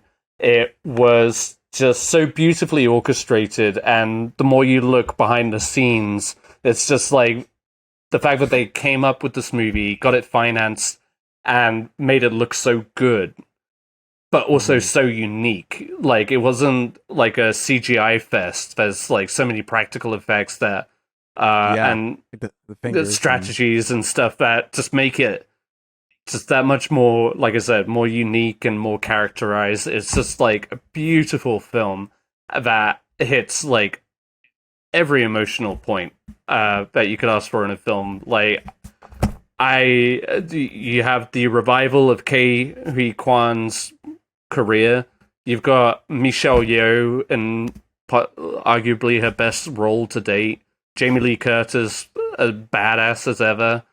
Stephanie Hsu, the daughter, she's incredible in it too. And I appreciate that people are like, yeah, Jamie Lee Curtis, best supporting actress. I also think Stephanie Hsu should be getting the spotlight too, because those four people are incredible. Like, all four of them are great. There's so much heavy lifting from the action, the comedy, like the physical comedy that comes into play, just all the emotional interactions between the characters, playing different characters from different realms, or whatever you want to call it, different multiverses. It's just an incredible film, and it's also like a miracle film too. It is, in its own way, and I just love it to death. I can't wait to see it again. I can't wait, to share it with as many people still. I just think it, if anything, it's definitely one of the most unique films of the year that deserves to be recognized and to get every bit of recognition that it gets, because it's just so beautiful. It's such like a wonderful film. I won't say unique again. When you get emotional about two rocks standing sitting right next to each other in the middle of nowhere, yeah, with googly eyes, or a raccoon being torn apart from a chef on his head. You're just like, oh, Rakakuni. It's just like so imaginative. It was such a great. I saw it twice in theaters. It's just that's nice. So good. I love it to death, and what? I said, that's just so nice. But then I think Miguel's laughing at me the way I said that. Oh, it's so nice. It was just kind of like, oh, that's nice. Good. Oh, did you see it twice in theaters? Keeping cinema alive over here. You know like the only reason cinemas are still going is because of how many movies I went to see this year. But yeah, no, I love this movie to death. I'm sorry if I overhyped it for you, Miguel. I have a tendency to do that. I don't think it was you. You know what I mean? You and Luis were not the ones that were like, Everything Everywhere All at Once. I mean, everyone was talking about that movie, and I really wanted to like it to that degree. You know what I'm saying? I had a great time with it. You were talking about the actress that plays the daughter, Stephanie Hsu. She was. I talked about this when we talked about the movie previously. Throughout most of the movie, I was like, I just don't know if it's really clicking with me. I don't know if I really get it. And she had some line at the end when they're having their like confrontation, the mother and the daughter, and it was just like it all of a sudden like clicked. And it was like, oh, you know, they're doing this the everything bagel yeah, exactly. Like just not my number one. Loved it though. Excited for the possibilities in the future for everyone involved. There you go. The Daniels. Okay, Luis, take it home, brother. Here, my number one is Everything Everywhere All at Once. There it is. Sorry, sir. It's so funny you said that. I mean, everything that you're saying, I think it takes these mind-bending creative endeavors that able to marry high-end concepts with heartfelt concepts. Leaves you questioning your place in life again. So many things could have got lost along the way, but they managed to just pull it together. Like, the more it carries on, the more it just makes sense, you know? Mm-hmm. And you just, I don't want to, I mean, we've talked about Everything Everywhere All at Once. Talked it to death, We've talked it to death, but it is my number one, and I'm so happy. I can't wait to watch it again. Just wild that I was the only one that brought up Don't Worry, Darling. But I mean, oh my God. Well, no, we'll talk about it more when we get to our worst films of the year. Oh my God. Oh, I forgot that's on the list. No, just kidding. I saw worse films this year. It's going to be a lot. Hey, you know what? That's a compliment. You know, take it or leave it, Olivia Wilde. I saw worse movies this year. All right, well, guys, that's our top 10 movies. So Miguel, wow. Now's your time to shine, brother. You guys, or at least I don't play many games. Luis, you're getting into it. You play some games. I'm getting into them, but you're I don't dabbling. I'm a dabbler. Yeah, you're a dabbler. Sure. Miguel, you're the gamer, though. That is, and just, I do not have any time to play video games anymore. I just feel like I've really dropped that title as well. But I did play some video games this year. I will give you guys the caveat that these are not all games that came out in 2022. These are video games Miguel played in 2022. 2022. Okay. And I know we just went an hour and a half on movies. I will keep this short. Okay. I've got 5 video games I want to talk about. And I do want to mention that there were some 2022 games that I did play this year, but unfortunately I just did not fall in love with them. It hurt my heart that I did not put God of War on this list. There it is. But some other games I'm going to be talking about. Okay, so for sure, 2022 PlayStation 5, maybe my favorite game of the year. You know what I mean? Just thinking back now. Is Horizon Forbidden West. It is the continuation of Horizon Zero Dawn, PlayStation exclusive. Ed, are you familiar with this, I'm familiar, IP, this franchise? Yeah. Mm-hmm. She's the redhead, and she fights robot dinosaurs. She looks like an elf. In the I future. thought there was a lot of crafting in this. That didn't bother you, or No, I love crafting, You're a baby. Let me crafter. craft the shit out of it. I got bombs. I got fucking darts. I got fucking I don't know shields. what this, You know what I any of mean? this means. Traps. No, listen, I'm going to be honest. If I, at the start of the year, was looking ahead towards Horizon Forbidden West and God of War Ragnarok, without playing either of them, I would have told you God of War Ragnarok is going to be the best game of the year because the first We game all was believed it. solid. We all believed it. Yes. And I will say there are a lot of people that love God of War Ragnarok. That is just my personal opinion. It was the boy. And I'm probably it was the boy wrong. storyline, wasn't it? Don't worry, darling was my top 3 movies of the year. So It was the take it for boy what you will. storyline. Horizon Forbidden West, though, looking back on it, of those two being like my biggest like games of the years that I was really looking forward to this year, Horizon took that slot. I had a great time, would continue playing. I'm going to move on. These are some games that did not come out in 2022, but I played this year. Actually, let me take a step back. The only other game in 2022 that I did play was Stray. You played Stray? I did, yeah, because I got it The cat from one? Game Yeah, Pass yeah, or yeah. whatever. The cat one. Yeah. What did you Yeah, think yeah. about Stray? Oh, I also meant to point out that I didn't finish all of these games. But did you finish Horizon? I did. Okay. Hardcore, That one you finished. hardcore. And I started the new game plus too, which is great because like 2/3 into the game, you unlock flight where you can like, remote control one of the bird dinosaurs and you jump on them like a horse and you can fly that around the whole map. Like Zelda. And on New Game Plus, you get that shit basically from the start. So it really opens up that world a little bit more for you. So 10 out of 10. I did play Stray. I didn't finish it all the way, but I loved the concept. I loved the what am I saying? The like aesthetic, the vibe of the whole game and this post-apocalyptic robot cat world. I did wish the cat, you know what I mean? I feel like in the way that I didn't like Aloy's hair in Horizon Forbidden West, the way it moved kind of unnaturally, even though it's supposed to look really good, is how I wish the cat also. That's how I also feel about His the cat texture of the in hair. Stray. It's like, and not just the hair, but just like the movement of the cat. It's like, it looks like a cat, but the next iteration is going to be Did you get to the point where those little gooblers were trying to eat it? hell yeah, You're dude. running And away those from little them? Gooblers can fuck off, man. I was on the edge of my seat the entire time with those things fucking chasing me. And at first I was like, oh, whatever, like they're like There was bugs one where or you had to go whatever. up Just, flick you 'em had to take the elevator all the way up to the building. through them. Yeah, I don't know if you got to that part, but Oof. that was like Uh-uh. intense. Yeah. Oof. No.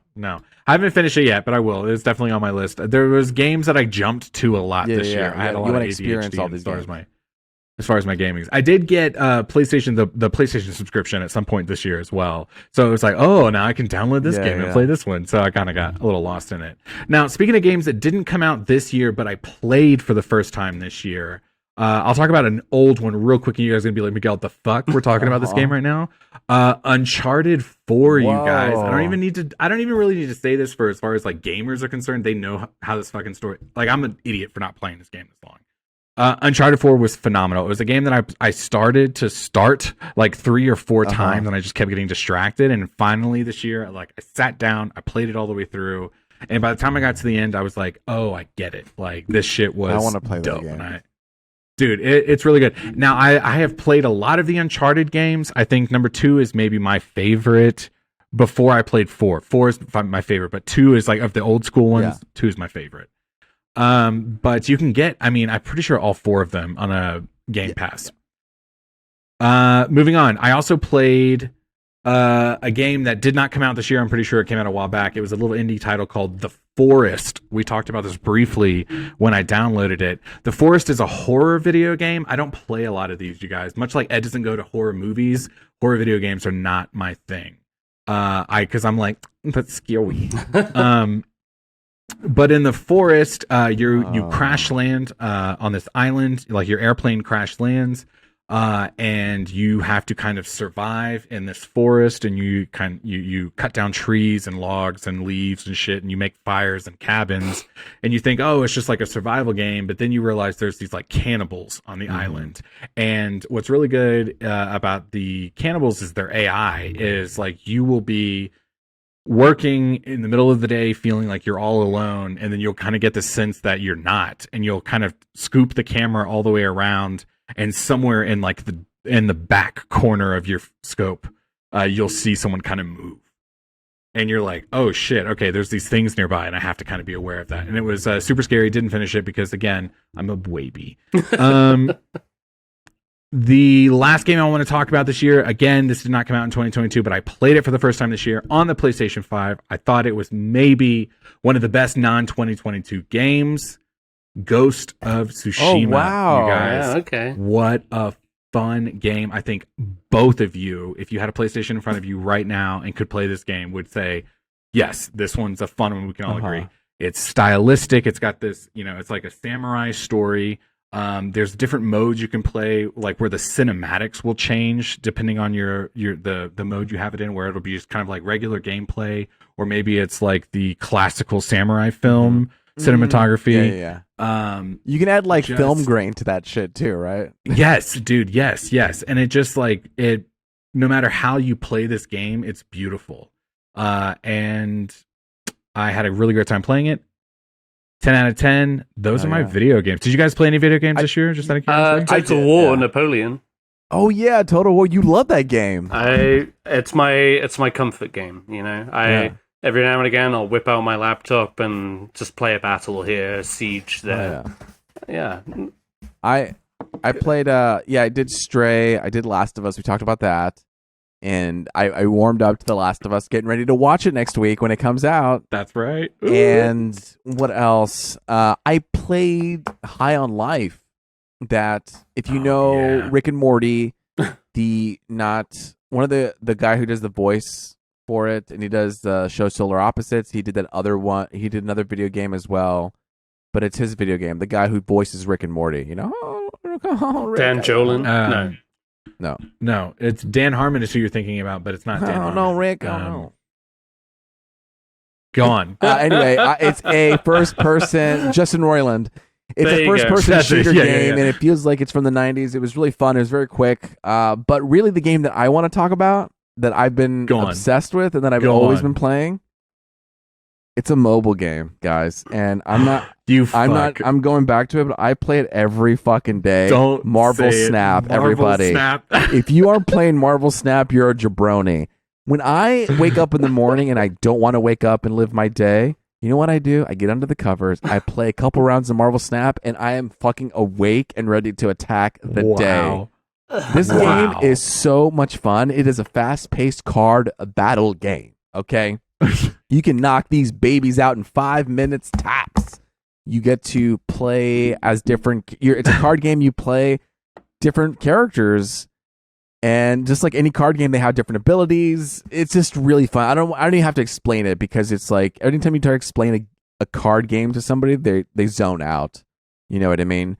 Download Marvel Snap. They're going to explain it to you exactly how to play it. It is so... They are not a sponsor of this show. But just sort of... You know what? Marvel might as well be at this point, honestly. They might as well be.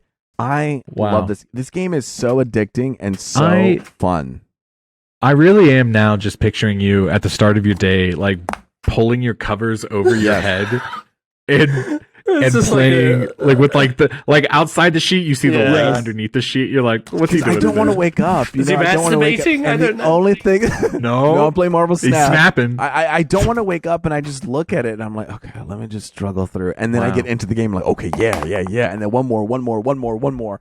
I can spend hours. I mean, I could waste a lot of time on this thing. Marvel Snap. That's wild. Mobile game, very quick, get it done. Hey. Shout out that was our video game segment. That's a very up to date, very like nuanced list of games for everybody to play. Oh, I meant to tell you what game I'm just starting. I'm sorry, just real quick. I'm going to talk about this in the new year, okay? As we move through the next couple of months, I am, for the first time since getting an upgraded system, next gen, whatever. I'm playing Cyberpunk 2077. Oh, I have to know your thoughts, because I don't want to play, but I want to hear your thoughts. I will talk about this in the future, but just a quick preview. I did play it on like my old Xbox when it first came out, and it looked terrible. I'm playing it now on the PS5, and it is. Let's talk about it. High praise indeed. Passable. All right, moving swiftly on. Well, what else is there but television. Okay. We'll probably make this one a little snappier. We'll try and make this snappy. If we don't, fuck it. All right. Same rotation. Miguel, let's do it. Do you have 2 shows? Oh, I don't have any TV Son of a shows. bitch. So I was kind of just going on a vibe, but I'm also very thirsty. I would like to get some Go get some water, man. We'll talk about it. Why don't you guys get started? All right. I'll be right back. Get me some while you're at it. Luis, you got a top 10 TV? I do. I have a top 10. It's interesting. Before we go in this, maybe this will buy some time. When we're making up a list, I had a hard time because I was making a top 10 of 2022, thinking it would be mixed media. So I had television in my top 10. But thank God we were able to make a separate list, so I could bring in some. I'm a purist arsehole who needs. I need TVs and movies separated. I got to add in a couple in there, couple of TV stuff in there. So, yeah, let's talk TV. Okay, I do want to make a shout out. One show that I really wanted to wrap up, but I didn't have access to, was the final season of Better Call Saul. Oh, okay. But I did spend a good chunk of, and it's not in my top 10 because it didn't technically come out this, 2022. But I caught up with Better Call Saul in the previous seasons, and I'm loving it, and I can't wait to watch the final season. But I spent a good chunk of my year watching that show, like in the summer. So I would be remiss if I didn't give it a little shout out because it definitely gave me a lot of entertainment. Absolutely. You know what? I have some shows that I regret I didn't see, and maybe I can talk about that afterwards. So much content, though. So much. I'm drowning in content. I love Breaking Bad, and for some reason, I haven't caught up with Better Call Saul because that was like a show me and Sarah used to watch, and then it got too much for her, so now I'm going to watch it. So I just have to have time to rewatch it again. But Better Call Saul is, And this would probably be on the list. We just haven't finished it yet, but The White Lotus, Sarah and I are about midway through the second season. You haven't finished it. Okay. Yeah, so alas, it's not here, but I have been enjoying. Yeah, I have been enjoying it. I feel like, I don't know where I'm at with it yet, but I am enjoying it for sure. Yeah. So yeah. Number 10, Luis, spout it out. Okay, well then shit. You know what? Fuck it. I don't give a fuck anymore. Number 10, I'm not changing my list. It could be a little bit wonky. Fuck it.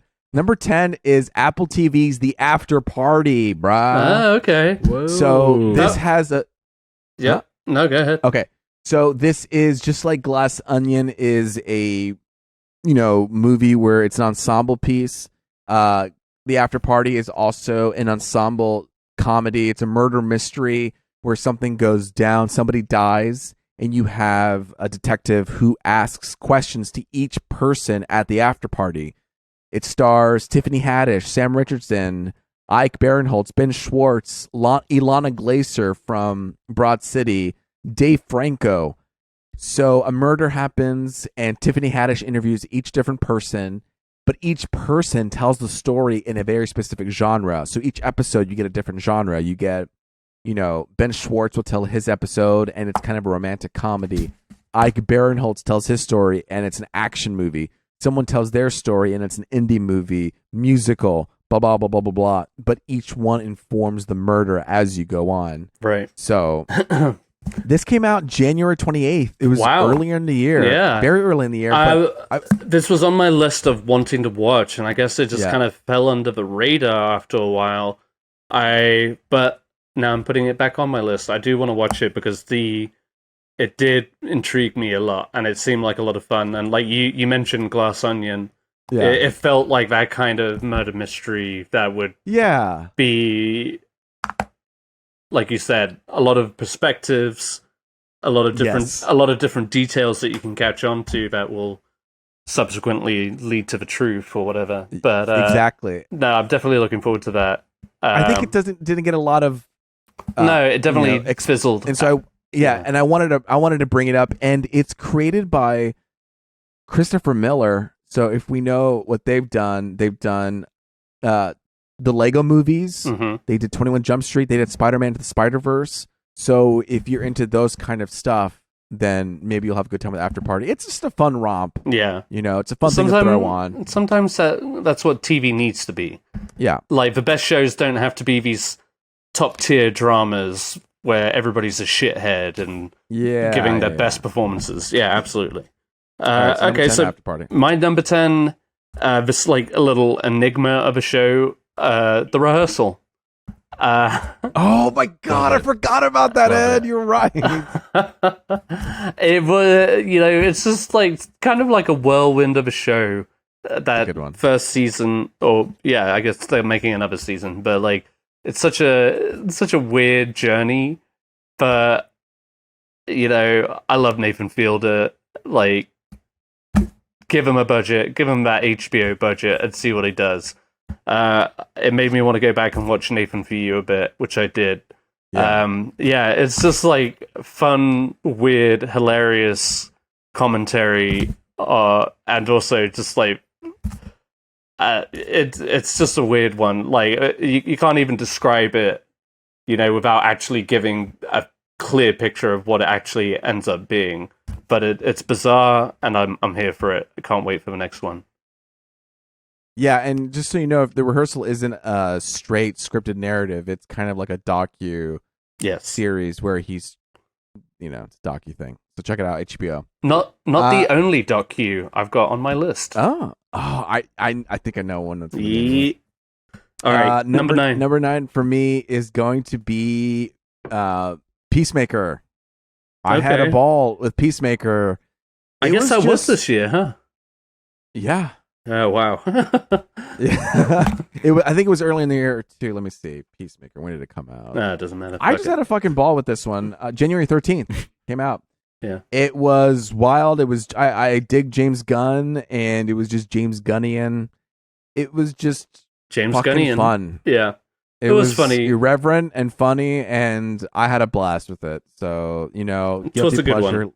Give me that popcorn. Yum, yum, yum. I'll eat it up. Ed, what's your number 9? So crude. I love it. So for me, season 5 of The Crown. Okay, yeah. Generally speaking, I'm a fan of The Crown. I don't think this was one of the stronger seasons, but when it was good, it was as good as The Crown gets, if you know what I mean. The drama that keeps building between Charles and Diana, is so good and brought to life by Dominic West and Elizabeth Debicki. They're the stars of the show. Like, I know Imelda Staunton, she is a great actress, and she's probably going to get nominated for a few things, but like, it's really about those two. And some episodes are not as good as the others, but that is just kind of how The Crown flows. But it's still constantly good. The cast is always great, and who doesn't love a little bit of like royals drama? You know what I mean? Yeah. So let's see them suffer a bit. You know what I mean? I relish it. I love it. Crown season 5. My number 8 is not Monday, not Tuesday, but Wednesday. I still haven't seen this one. I really want to watch it. This is a funny one. It is lower on my list because there are some kind of CWS moments that are coming in, which there are some eye-rolling moments, but Jenna Ortega as Wednesday fucking nailed it, fucking kills it. Awesome. Do I like that she is can see the future, like has abilities and powers? That did turn me off a little bit, but for the most part, I think it starts out okay, and then it tries to find its footing, and then it kind of gets going. I wanted it to be a little bit more, each episode is kind of like a little one-off, but they make it into this, it's on Netflix, so it becomes a murder mystery type of situation because it is very bingeable that way. And I took me time to adapt to it, but you know what? I had a great time. Wednesday, Jenna Ortega, perfect. Season 2 is already coming out, and Wednesday was the number 3 show of Netflix. They were the biggest thing. It was like, what was the huge one that where they all died and they played game and they won Squid Game. Yes, thank you. Squid Game is number 1, and then it's Stranger Things, and then it's Wednesday. I haven't seen any of those. Wow. Yeah. You've seen Stranger Things. I've seen like the first 2 seasons, But not the latest. All right. So, yeah. Ed, what's your number 8? We're going to talk about this next All right, week. number 8. This, again, was like one of those super early ones that I'm sure a lot of people forgot about. But season 2 of The Righteous Gemstones. Man, it's just like I didn't see it. a hilarious comedy with a great comedic cast that just kind of, it's like almost predictable Danny McBride humor, but then it completely surprises you at times. And it's just like sort of well-rounded story. There's a fun cameo from Macaulay Culkin in this season. And it was just fun, consistent with the first season. And if they continue making more of these, I look forward to it. But I enjoy it. It's a good show. I have a question. Yes. Did I say Jenny Ortega or Jenna Ortega? I can't remember. Okay. I think you said Jenna. Jenna. Well, it's not Jenny, it's Jenna. So let me just I fucked up there. Excuse me, Jenna. Please forgive me. She's listening, so my number 7. Okay. Some of these up here I wanted to showcase, so that's why it's here.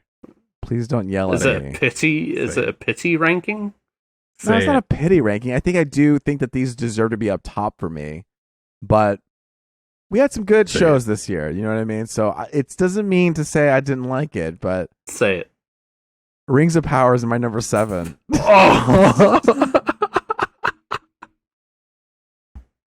I'm not saying anything. Look, I looked at my list and I think something should be moved around, but I'm sorry. That's where it landed today. Yeah, so. all of a sudden I had felt the urge to fart. Luis has been thinking about this all day going, I'm going to disappoint Ed so hard. I did. Well, you know what? This TV ranking was more off the cuff, more than the movie one. So forgive me. That's what you got to do. Suck this cuff, you know what I mean? Okay, so Rings of Power. That's all I'm going to say. All right, well, we've talked about it so long. Yeah. Top 7 shows of the year for Luis. So, I mean, that's lucky. Lucky? Right, Ed, what's number 7? All right, well, this might elicit like a similar response, but House of Dragon. Say it. Okay, yeah. Number 7. Wow. So, My turn? Yeah, no, what? Less surprising now that Rings of Power was in this spot. Like Rings of Power number 7, House of Dragons number 7. They were on par the entire run. You know what I mean? This is where they. You know what's funny is my number 6, House of the Dragon. Ooh. Fuck you, Ed. Wait, what? Wait, I don't know. Sorry, I'm going on vibes. I think it showed potential. I'm just ready for the next season, and hopefully the show grows and. Let's get wild. It had some late bumps along the way, but yeah. All right, number 6, season 3 of Barry. Oh, Barry! Fuck. All right, Luis, I'm readjusting. that can't be not be on the list. I caught up on the second season and the third season this year. Yeah. And I'm so glad I did because it is such a really intriguing show that you really don't know where it's going to go. And the end of season 3 is like jaw dropping. And fucking Bill Hader. I don't know how far this show is going to go. I don't know if they've said how many seasons they plan on doing, but like, I need this guy to start making other content because it's brilliant. Like, it's so good. He's shown a knack for directing in a couple of episodes in this one. Yeah. I'm hooked. I'm ready to see the next season, but really good, really jaw-dropping, like tense TV. I really enjoyed it. So, damn. No, that's okay. Someone's gonna have to go on this list. Number 5, Luis. My number 5 is gonna be Barry because I can't have that not on my list. When we talked about Barry, we were like, we're gonna talk about it every week when it comes out. Yeah. Yeah. I'm gonna have to put Barry too. All right. So boom. We agree. Back to me then. Yeah. I like this. We're flowing. Number 4. I know I talked. Wait, number 4? Yeah, didn't we? Oh, number 5. You're right. I'm sorry. Yeah. My bad. So She-Hulk. Okay. Oh, hulking out her. Yeah, I was so satisfied with the ending. I just thought it was brilliant. I thought, like, literally a stroke of genius was She-Hulk. The whole show as a whole. I want to rewatch it. I owe it that. But the first time watching it, I like at first I was hesitant. I went off of it, came back, and loved it. It was great. So She-Hulk. We talked about it a lot on the Marvel ranking of Phase 4. So I won't go into it too much. But yeah, I thoroughly enjoyed it. One of the highlights of Phase 4 for sure for me. Nice. Oh fuck. I'm really in a predicament here. Because I put Barry and I kicked a show out. So what do I really feel? What do I really want?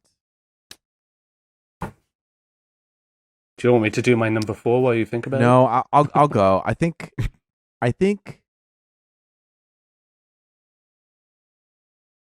everyone knows this show's great, so I'm not going to put it on my list.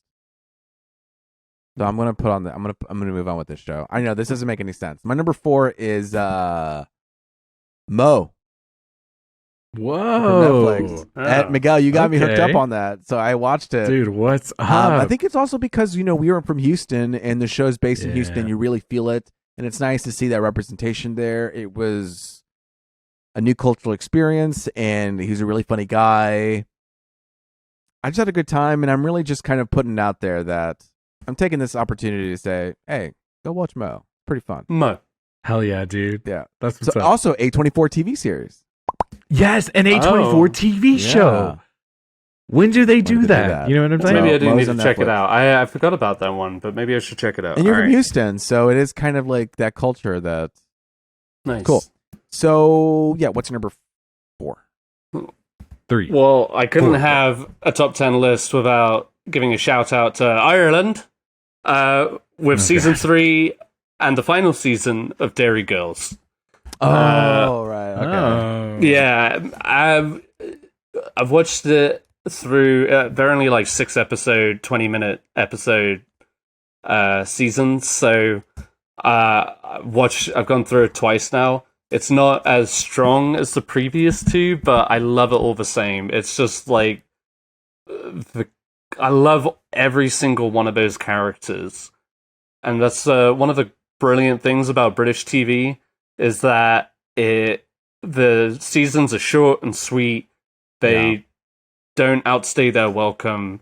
If they genuinely and frequently leave you wanting more. Like I think of like Fleabag and Fawlty Towers and stuff like that. It's just you think they could go on, but they just end it, and that's it. You just have to accept it. And I love all of the Dairy Girls and James, and I would implore anybody to just dive into it. We also watched the Dairy Girls British Bake Off special. They did a Christmas episode, and that was fun too. So it's it's just like a lovable band of characters in a very short and sweet sitcom. And yeah, this year celebrated the final season, alas. So Dairy Girls, my number 4. All right. My number 4 is Hulu's This Fool.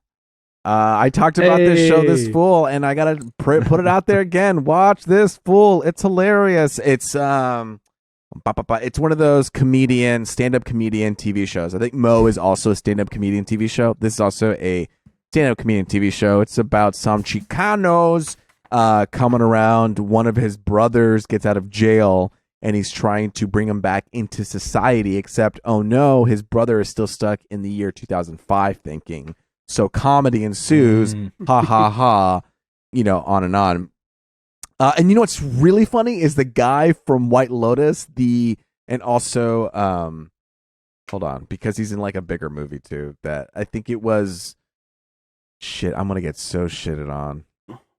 What's his name? The Italian dude. He's not the older father, but the second father, and not the young boy Oh, from the Sopranos. from The Sopranos. Dad. Michael Imperioli. Mm-hmm. Do you know him? Yeah. No? Yeah. He's also in This Fool, and he's hilarious. He's in Goodfellas. That's what I meant to say. That's it. I was saying. Watch This Fool. Hilarious. So, Ed, what's next one? What do we got? Top three. My top number three. three. Here we top three. go. I mentioned I briefly touched on it earlier, but it's Welcome to Wrexham. Yeah. It Nice. was just like a surprisingly heartfelt story that ended up being like close to 20 episodes, and the way they released it on Hulu was a little sporadic. Like sometimes they would release 2 episodes, sometimes just 1 each week. But yeah, I loved it. I fell in love with it, and I am a proud supporter of Wrexham now. Wow. No, it's just like such a intriguing tale where you would think like the people of Wrexham would think that these 2 Hollywood big shots would come in and they're just doing it for a lark, but they seem so genuine, Ryan Reynolds and Rob McElhenney. And but it's also like an intimate portrayal of the city of Wrexham and getting to know the people, because they're very much invested in their home team, and a lot of their day-to-day lives rely on their love of that club, despite how bad they are. You know what I mean? But you get to see their progression and what Ryan Reynolds and Rob McElhenney bring to the table. You can see the improvements coming into play, and it's like it's kind of great television, and they play to their strengths, the 2 actors, as well as just like knowing when to just let the story or the documentary, however you want to phrase it, play out. And it's very heartfelt and sincere, and I loved it. You do talk about it a lot. It makes me want to watch it. The more you talk, Sorry. I'm not saying, no, it's a good. That's what I mean. This, the more you really do like it. So I'm like, okay, well then, shit. I guess I should watch. We should. Yeah, watch no, it. How long are the episodes? Are they 30 or an hour? Again, they would vary. I don't know. None of them were as long as an hour. It would Okay, that's good. usually be 30 to 40 minutes, I think, roughly. But then there would be like a really brief 20-minute episode. That's what I want. Depending, like, because they're just like, yeah, it would usually like be based around an event, or like this episode is about the culture and the history of Wrexham and Wales. Right. So yeah, they tackle different things, but it's fun. It's a really well done show for sure. Okay. All right, number 2. Number 2. I'm a man of chaos. And I'm an agent of chaos. The Dark Knight. I love to wreck shit up. Oh fuck! And I'm gonna ruin everyone's life here. Yeah. Well, not everyone. Oh, no. Yours, Ed. Yeah, Because my number 2 it's a is the bear. yeah. Already I knew. mean, I love the chaos. Give it to me. Give it to my veins. I love seeing it. I love being a part of it. I love the family drama. I love Jeremy Allen White's performance in it. I love the power dynamics of the family. What else do I got here? What are you doing? I'm just showing you the top of my worst of the year list. It's the bear. Dude, you're wrong. And you know what? Everyone thinks you're wrong. Everybody knows you're wrong. And Everybody here to stand, thinks I'm wrong. They don't know I'm wrong. I'm planting my flag here, Ed, and I'm putting up high. The bear is wonderful. I'm planting my flag here. I know everybody loves this show and everybody thinks it's great. I hate it. It's great chaos, and and let me tell you this: when can I get a drama that's economically and efficiently done in 30 fucking minutes? You don't got to be a fucking hour every time. They do a good job. That's what I appreciate too. They do efficient storytelling, 30 minutes in and out. I love it. I love the bear. Mm-hmm. I love Jeremy Allen White. Top 2. All around. There you go. Top 2. All right. My Official. number 2. Punch Drunk Nerd official. No, I'm just kidding. Okay, here we go. What's number 2? You don't speak for me. Fuck you. Yes, chef. Right. Yes, chef. Andor Yes. is my number 2. Andor. And I watched it I know it's again number 1 as well. recently. It really is a fucking brilliant show. And of all the shows this year, I would say it definitely had like the best script, best dialogue. It works so well on so many levels. You got some of the best monologues in TV and film this year, and a lot of emotional moments, a lot of like stirring moments. That all the while it still felt like Star Wars, and we had some terrible Star Wars shows this year, i.e., the Book of Boba Fett. Like, Ooh, we don't speak about that.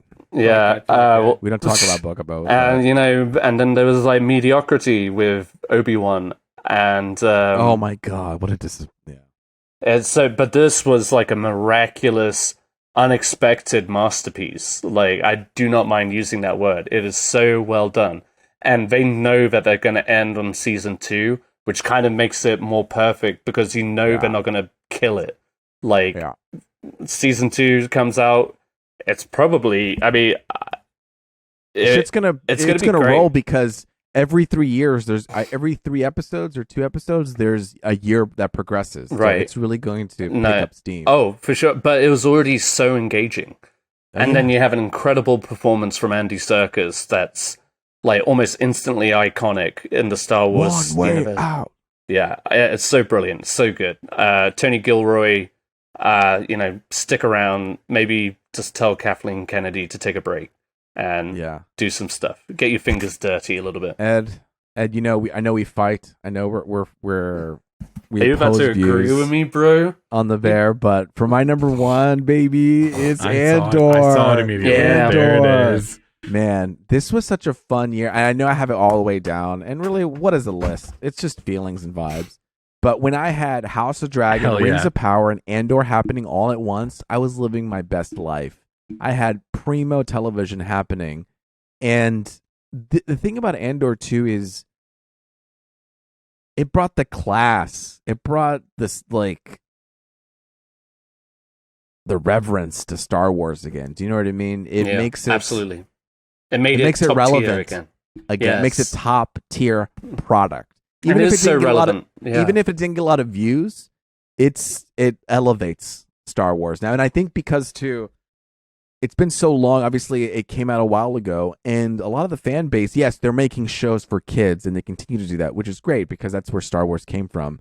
But a lot of us are adults, and I think Andor does feed those adults' need for Star Wars, and it doesn't treat us like children. It's like, all right, you're adults, let's treat you like adults. Here's Andor. And from the moment it starts, you get this beautiful cinematography and seriousness and pacing that says, you know what, we're gonna treat you like adults. And here we go. Exactly. Andor. Yes. Like, and I think sometimes that's what we need from a franchise like Star Wars, is just a reminder that it's for everyone. And it's okay to have some adult content there. You don't have to appeal to the masses. You don't have to fucking fan service with every frame. You know? Yeah. This set out on a journey. It didn't care about expectations. And who would have thought that it was one alone, of the best? this was so gorgeous. And, you know, it didn't have to have showy effects because it was like, when they used it, they used it well, and it looked great. You don't need showy effects. You need good cinematography, good visuals, you know? And it's just, that'll steal the show for me. There you go. Talking about stunning effects, my number 1 is Rings of Power. You fucking... I knew it. I already wrote it down knowing that's what it was going to be. Fucking... I went... 3 moves ago, I said, I know where I'm we're not going to go on about it too much, but I've watched the show through 3 times. It's glorious. I just... I was so emotionally swept up into it from the first episode. And for me, as a Lord of the Rings fan, I'm currently going through the audiobooks right now.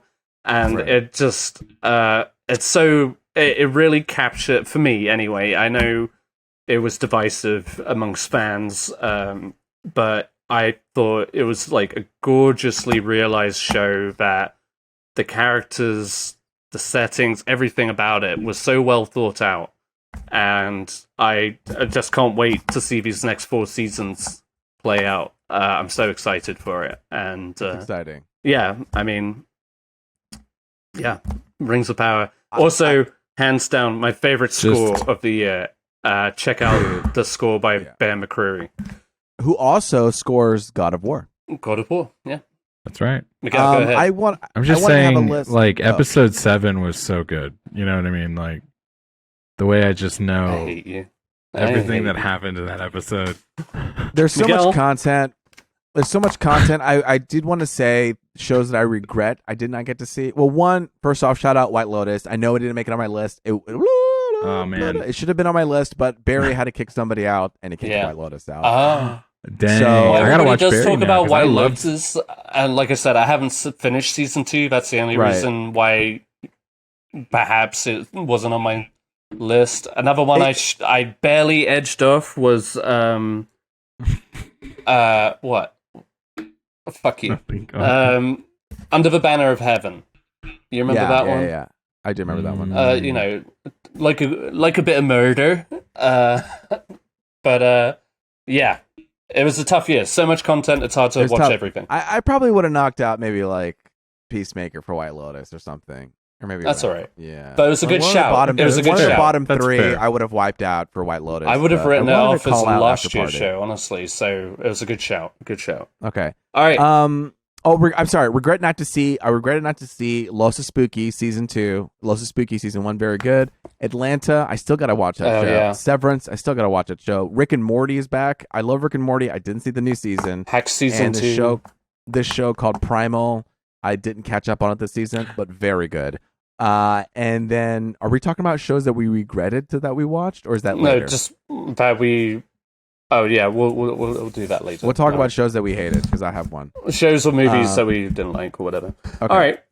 We'll just talk about a show you hated real quick. Just fucking do it. I think that we have that in the bonus section, right? No, all right. One show that we hated that we watched. I already said it. Well, I know yours is The Bear. Yeah.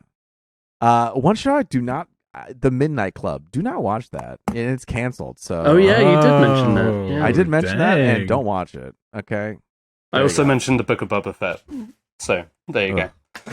And I think everybody agrees on that. Yeah, one, we already know. I don't want to continue saying beat the same a dead horse. Everybody's saying. Talking about beating a dead horse, Miguel. God. I think you have a list of trailers for us. I did. Yeah, I didn't have this, Miguel. I didn't have this, but I feel certain that you're going to mention my favorite trailer. So why don't we just let you list yours off, and we'll talk. Here's what I'm going to do, because we're running long. I'm going to fly. Hey, baby, we're going to run long. Okay? Get used to it. and I'm going to pause every now and then. And when I jump to you, you fucking be ready. And then when we move on, you be ready. Okay. All right. No, these are pretty much in this order. Like at first I was like, oh, maybe I'll jump around. But no, it kind of goes in this order. Number 10, top 10 trailers of 2022. Miguel Sanchez watched and liked. Okay. I'm going to go with The Batman. This was probably the official trailer, the one where they arrest the Riddler right at the beginning in the diner. I will admit that the first trailer, the teaser trailer that came out like right at the beginning of the pandemic, was probably the best trailer for this movie. But because I wanted to stick to this year, I did think it was a good opportunity for us to see some new footage before the movie came out, and it also gave us the wonderful line where the Riddler says, "What's I think it's red and blue and dead all over you." Top 10. Honestly, like I said, I liked the first trailer more, but hey, and what I also meant to mention is I'm going to like some of these trailers. That doesn't necessarily mean that I loved those movies. No, that's what the trailers are for. It's a whole different art. You know what I mean? Making a trailer is a different art form than the movie. That's where I'm at. Okay, cool.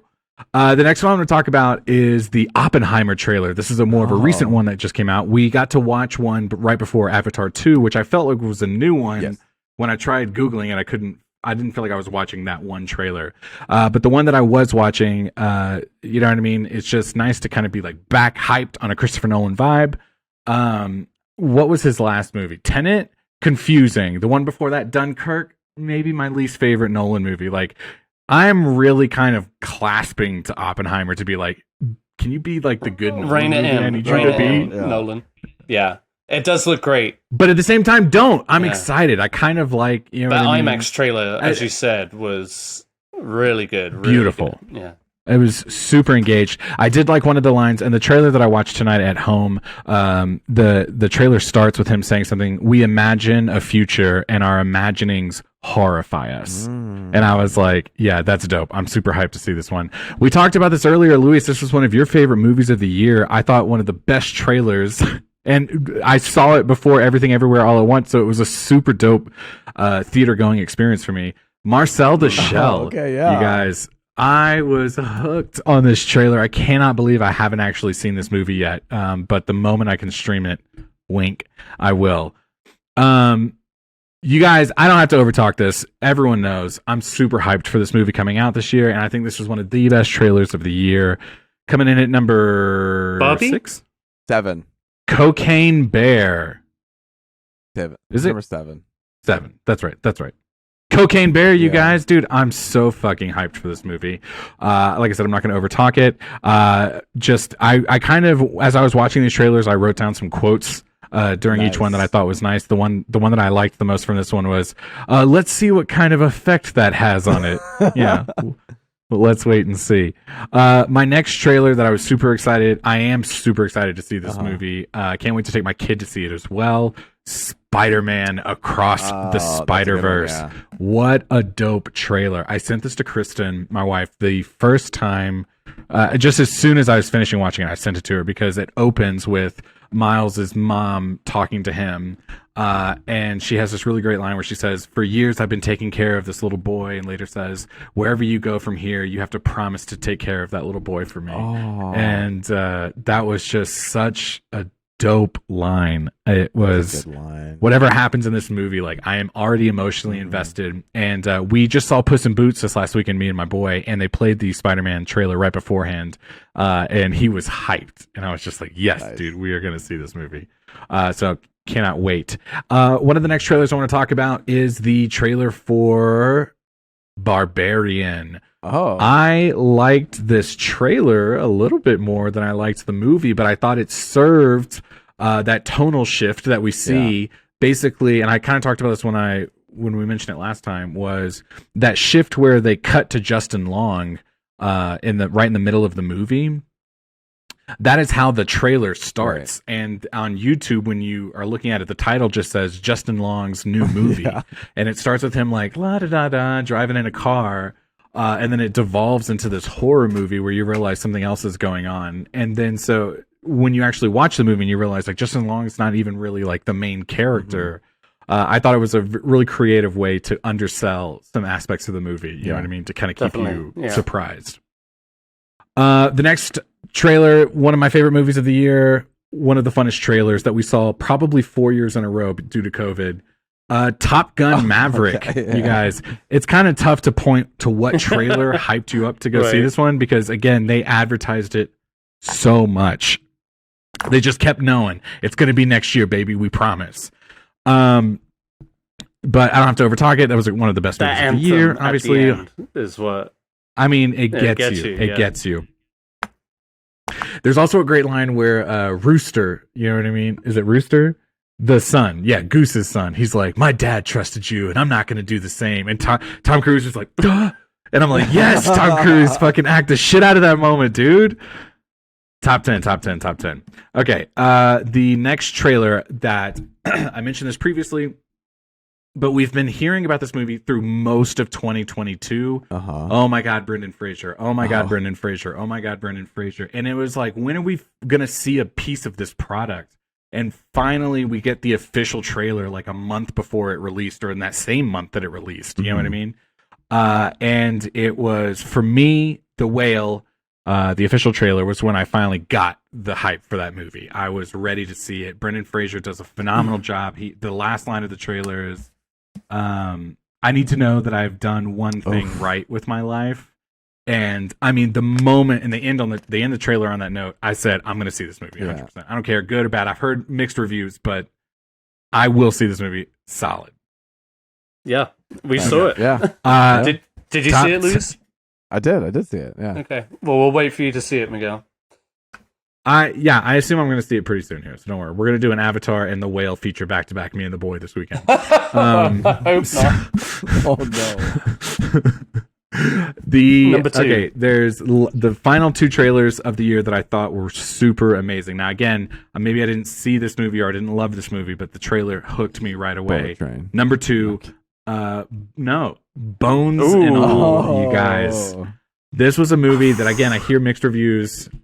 This is a movie that the trailer, the moment I finished it, I was like, I cannot wait. And I talked about this trailer to a lot of people.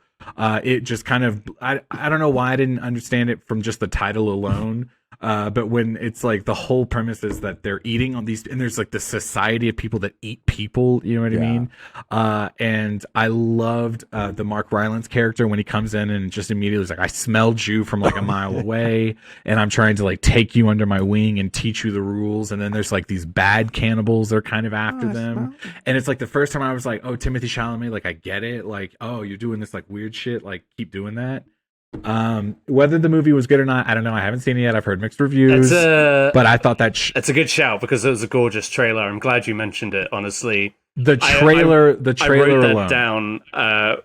I wrote down 2 trailers, and that was definitely one of them. I thought it's a gorgeous looking trailer, and it really it kind of spirals into this like horror thing. And It's very intense, and yeah, Mark Rylance is great in it. It's a very interesting film. I'm not knocking it. I will say that I don't even think that this is a movie that typically I would be like, oh yeah, this is a Miguel film. You know what I mean? Like, I know my limits, but the trailer alone was amazing. And I have watched it several times this year. You guys, my number 1 trailer, and I'm going to spend just a little bit of time on this. This was the best trailer of the year. I would be surprised if any one of us said something different. It's Lift me up. the Black Panther Wakanda Forever, you guys, trailer. Woo, the teaser trailer where you only hear one line. That's all you needed. That's all you needed. Yep, that's the one, man. That's the one I wrote too. I loved that trailer. You know what I mean? Goosebumps. I thought about Avatar 2 a little bit during the trailer segments, but I was just like, the trailers themselves were fine. It was really the movie that got me. Black Panther 2 teaser trailer. Get you every time. You will buy that Comic-Con, ticket. That moment, dude. You guys, oh, fuck, God. It was so good. The way that they, like, interweave all of these, like, the characters. We gonna be all right? Like, in the way to, like, yes. We gonna be, The music, the trauma that these characters are facing, and how, like, kind of the superhero Black Panther is the back of your mind the entire trailer. You know what I mean? It's very much about, like, how do we process what happened to Chadwick Boseman as like a real world event. I'm getting goosebumps literally just thinking about it right now. How do we do the character not being here anymore, and how these other characters surround him react? And then in the middle of this, like, music coming together right at the very end, the last shot, all you see is the claw come out. Yeah. Buddy.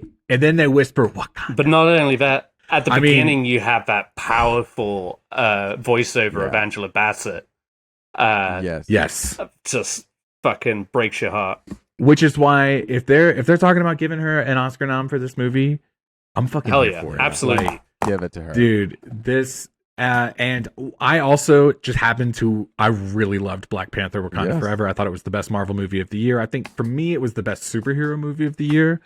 I hands down, trailer alone, possibly top 3 trailers. Like, if I had to think about just real quick, top 3 Marvel trailers, Black Panther Wakanda Forever would be one of them. I would even go as far as to say Black Panther, the original movie, had a trailer that was top 3.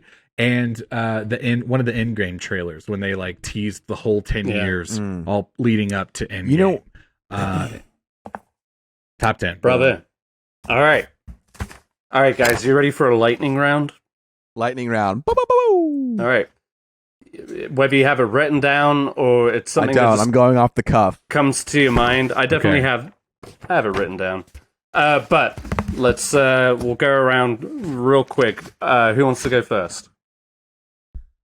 Our worst you have to shows? go first because you have it written down. I need time to figure out it. Okay. All right. Famous. Sorry. Okay. So this is a quickie bonus fun time shout outs. First one. favorite performances of the year. I got two. Ooh. I got okay. two. I got two. one. Okay, I think I got Whatever. one. All right. Kei Kwan of Everything Everywhere All at Once. Just 10 out of 10. wonderful performance. So glad to have him back. And then Michelle Yeoh, Everything Everywhere All at Once. Just because I was so glad to see her in a role like Nice. this. All right. Who's next? Wait, why'd you say two? So we can say two? Yeah. You can do male, Oh, okay. female, whatever. Oh, well, I have two females, but fuck it. Fuck It's it. going to be Angela Bassett and Mia Goth from X and Pearl. Nice. Boom. Move Hell on. yeah. I just want to throw out Jennifer Coolidge, White Lotus season 1, Nice. season 2. Jennifer Good. Coolidge. Awesome. Oh, yeah. Hell Fucking yeah. love her. And I was going to ask if you watched, did you see her? She had like a little speech at the Golden Globes. Where she One of the talked best to- speeches, yeah. So you I watched did watch that one. Okay. Yeah. That was a good Okay. time. Do you feel like anything was spoiled for you? Oh, no. No. Oh. I guess Okay, I good just to wasn't know. paying attention. Jennifer Coolidge, White Lotus, season 1, season 2. Very fun. Great. Okay. So, yes, well done. Buried my notes here. Okay. Worst anything of the year. Show, game, movie. I'll go ahead and just pick one. I already talked about The Bear, I already talked about Boba Fett, so I'm going to throw out a movie.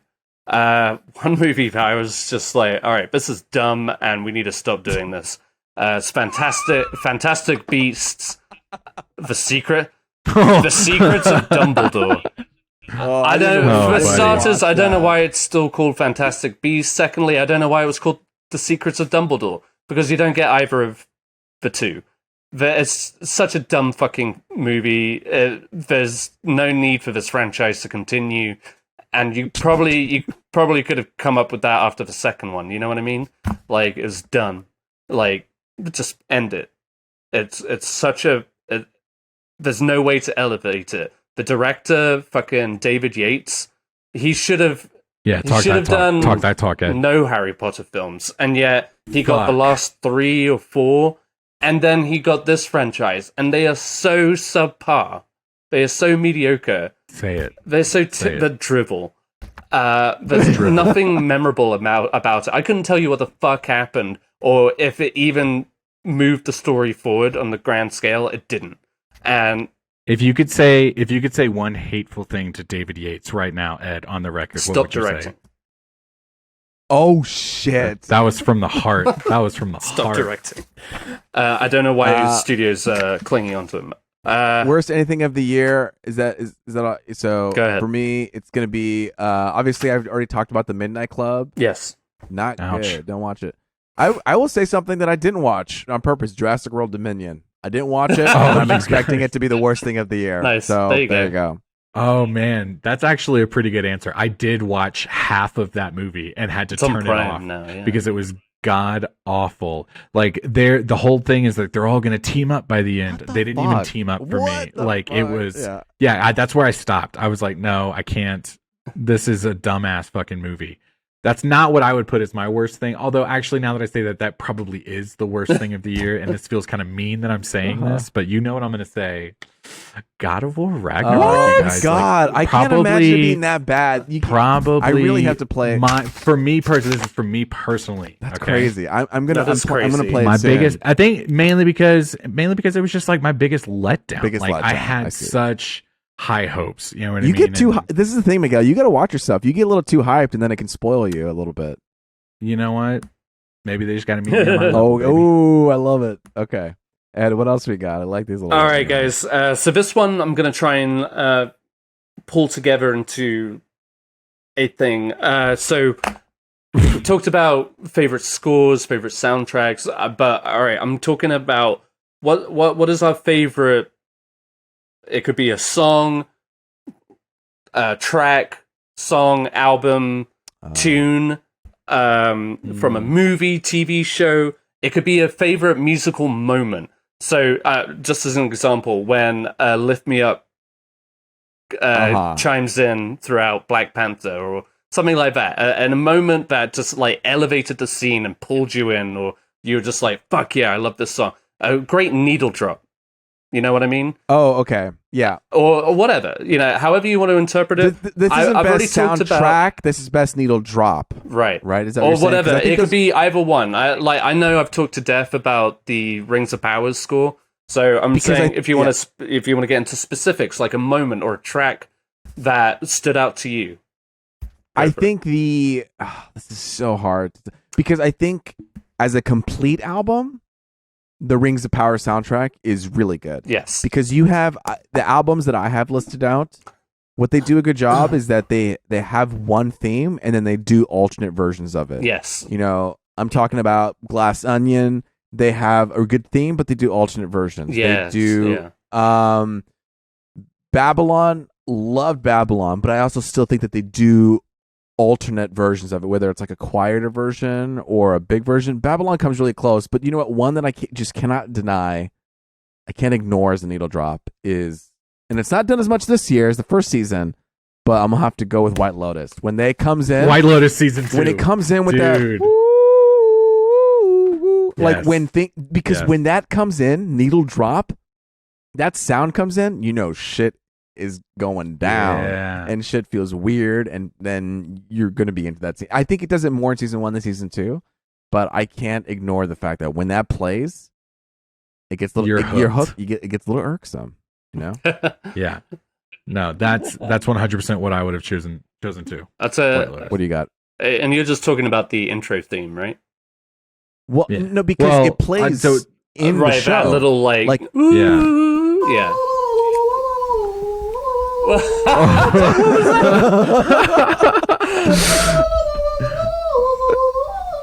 Is she singing that? Yes. It's good, huh? That's just every day. That's her other job. Somebody pay Sarah right now to do the next season 3 of The White Lotus. That's hilarious. I'm not just but I'm not talking about the thing. I'm talking about when it drops in the scene. No, gotcha. Yeah, I understand. Okay, so I've got a cheeky 2 for you. First one, I've got to talk about it as Rings of Power, but specifically there's a moment, or specifically a track. It's called Sailing into the Dawn. It's from episode 5, where the Numenorians and Galadriel and Halbrand are fixing to set sail for Middle-earth to go face the enemy. And everybody's gearing up. They're boarding the ships, and you've got the Numenor theme playing. And everybody's on the boat. It quietens for a second, and then Galadriel comes on to the ship in full armor, and it's like da, da, da, da, da. It's so beautiful and sweeping. It's good. You really get sucked into it. I fucking love that score. There are so many good character themes. It's incredible. That's what I mean. It's a very complete and full, like it's a well-rounded score. That soundtrack. Yeah, and secondly, real quick, I just have to give a shout out to what Elvis, the movie, does so well is pulling you into those musical moments. And the ending is really good, but I'm going to shout out for Baby Let's Play House, which is the first musical number that he performs in front of a audience where audiences are hearing him for the first time. And all of a sudden, they are just, all the women in the crowd are like losing their minds. And you just see it slowly unfold. And it's so well edited, and so like the music is so well done. It builds up to that moment, and it's just excellent editing, like music and film pairing.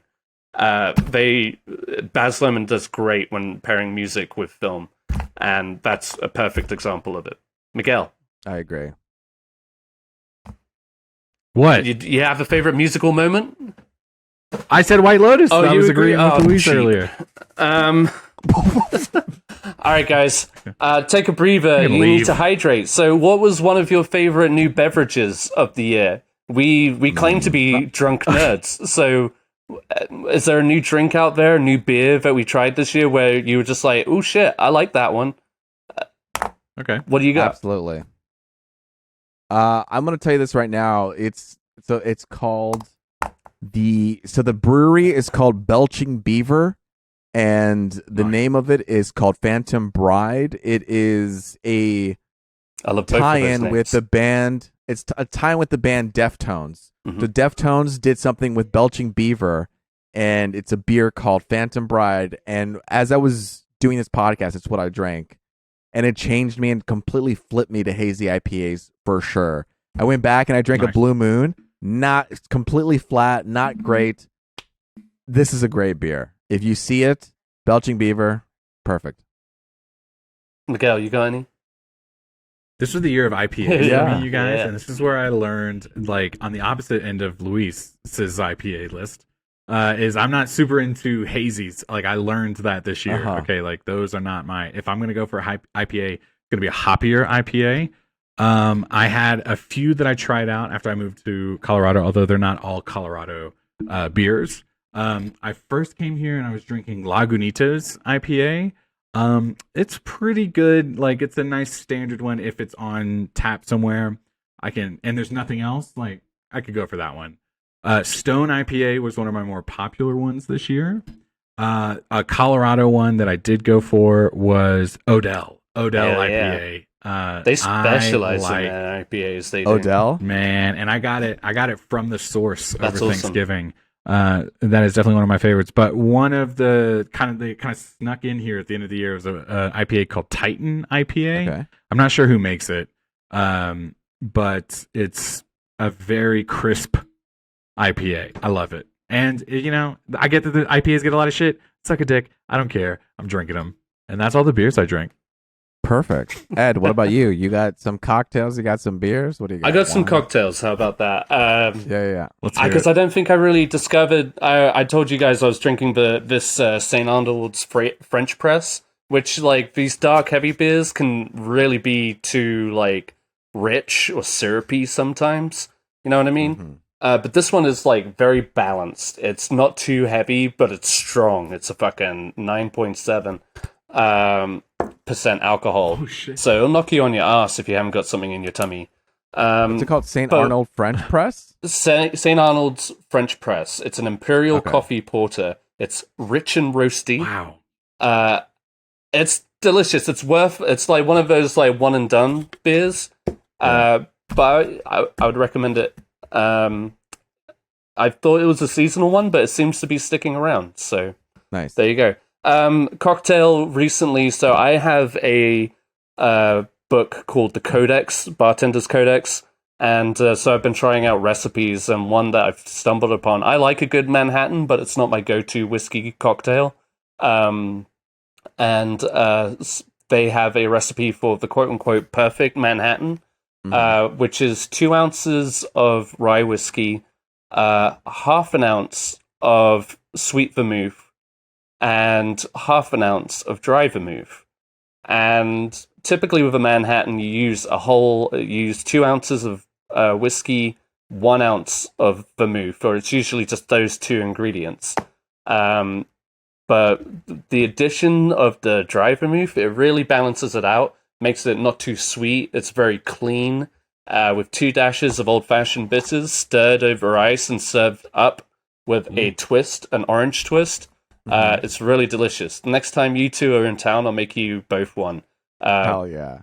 But it's good. Specifically, one whiskey I was introduced to this year was Willet. I hopefully have a second bottle coming in, but it's a really delicious whiskey. Any whiskey lovers out there will know what I'm talking about. So that's that. That's what I would recommend. Hell yeah. Moving swiftly love it. on. All right, guys. Favorite scene or moment from a show or movie? This could be anything you want. Let's see. We already talked about Angela Bassett a lot, but that Yeah. scene between her and what's the other character? The one where she has her speech about I've lost everything, my family or whatever. Right. That speech. With the Koya. With Okoye, thank you. Oh, right. That moment, that's intense, and that's kind of like where you felt everybody in the theater holding their breath because you didn't see it coming, and it's kind of devastating in so many ways. I'm just throwing this out there. It's definitely one of my favorites. But Luis, we talked about Triangle of Sadness, and I've got to say it again. I think the captain's dinner was just like the most genius scene of the year, and I could go on to like there's scenes from Babylon that I loved and stuff like that. Yeah. I could go on and on. I have like 5 that I highlighted, but I'll stick it with those 2. Favorite scene. This is a tough one. What am I gonna do? I mean, Miguel, you got one in mind? Yeah. I'm just now looking over my notes real quick. I'll throw another one out there. I remember a scene when I was holding my breath a lot, and you're gonna hate this, Ed. I'm sorry again. It's from The Bear. It's that second to last episode when they get the online orders hooked up and they're trying to cook everything at the same time, but the orders just keep coming and coming and coming. I remember I was just literally clenched. My body was frozen, and I was just like, "Oh my god!" Like that is just a memorable moment for me. I know. Yeah. I mean, we talked about Angela Bassett. Thinking like, why do I hate myself so much that I'm watching this right now? This is like torture porn. It is torturous. I fucking hated it. And there are some scenes from RRR that are pretty like, what the fuck? But I can't wait to see that one. One movie that we could all agree on, maybe one scene from Nope that I mentioned or alluded to earlier was one of my favorite horror moments of the year was the raining blood on the house. Oh, that was a good moment. So visceral and tense. I remember just being like frozen in fear in that scene. Like, what the fuck is about to happen? But visually, it was incredible. Anyone else? Last chance? All right. Oh, thank you. All right, favorite animated film. Miguel, you and I have kids. Okay. And so I feel like we all saw movies like Turning Red, Lightyear. Some of us saw Guillermo del Toro's Pinocchio. Pinocchio. You saw Puss in Boots. I saw Puss in Boots. So what's a fun little recommend? Like, what was your favorite takeaway when they announced Best Animated Feature at the Oscars? What are you vying for? Oh God. I maybe liked Puss in Boots more than Lightyear, as far as like a movie goes. But I think I had a better time at Lightyear than I did at Puss in Boots. But that was just from like a personal experience. Two very different styles for sure. Like I think Puss in Boots was maybe the better of the animation. Had a lot more cussing, like bleeped out cussing. Puss in Boots was great. Lily loved the hell out of it. For me, obviously, it's Pinocchio. Guillermo del Toro. Pinocchio. What about you, Luis? Yeah, it's unfortunate. I still haven't seen Puss in Boots. I want to see it, but since I haven't seen it, I will say just to give some diversity in our picks. Turning Red. I liked it. So there you go. Solid film. All right. I think that about wraps it up, fellas. Whoa. I don't think we could talk this any more to death. 2022, what a year. Incredible. Are we happy with our picks? I'm happy with them. I'm happy. This is what I've been working to all year. Now just wipe it all clean and start again. Exactly. Open Word document 2023. Yeah, I mean, now we're going into Oscar season, so here we go. We're going to see how much they match with us and then make our picks. That's right. How right are they? Like exactly. Miguel, you were going to say something? Shout out 2022. No, I'm just. That was a lot. That was a big year. Yeah. To our loyal listeners, if you guys think we are absolutely wrong, send us your favorite films. Send us your worst films. If you thought The Bear was shit, please let me know. And if you think The Bear was awesome, also let us know. Yeah, we already know. But till our next ranking. Till our next ranking. We'll see you again. It's been me, Luis Gonzalez. And Miguel Sanchez. And Ed Bull. And until next time, later, motherfucking Gators. Ladies, guys, I'm going to have to come up with a new sign-off.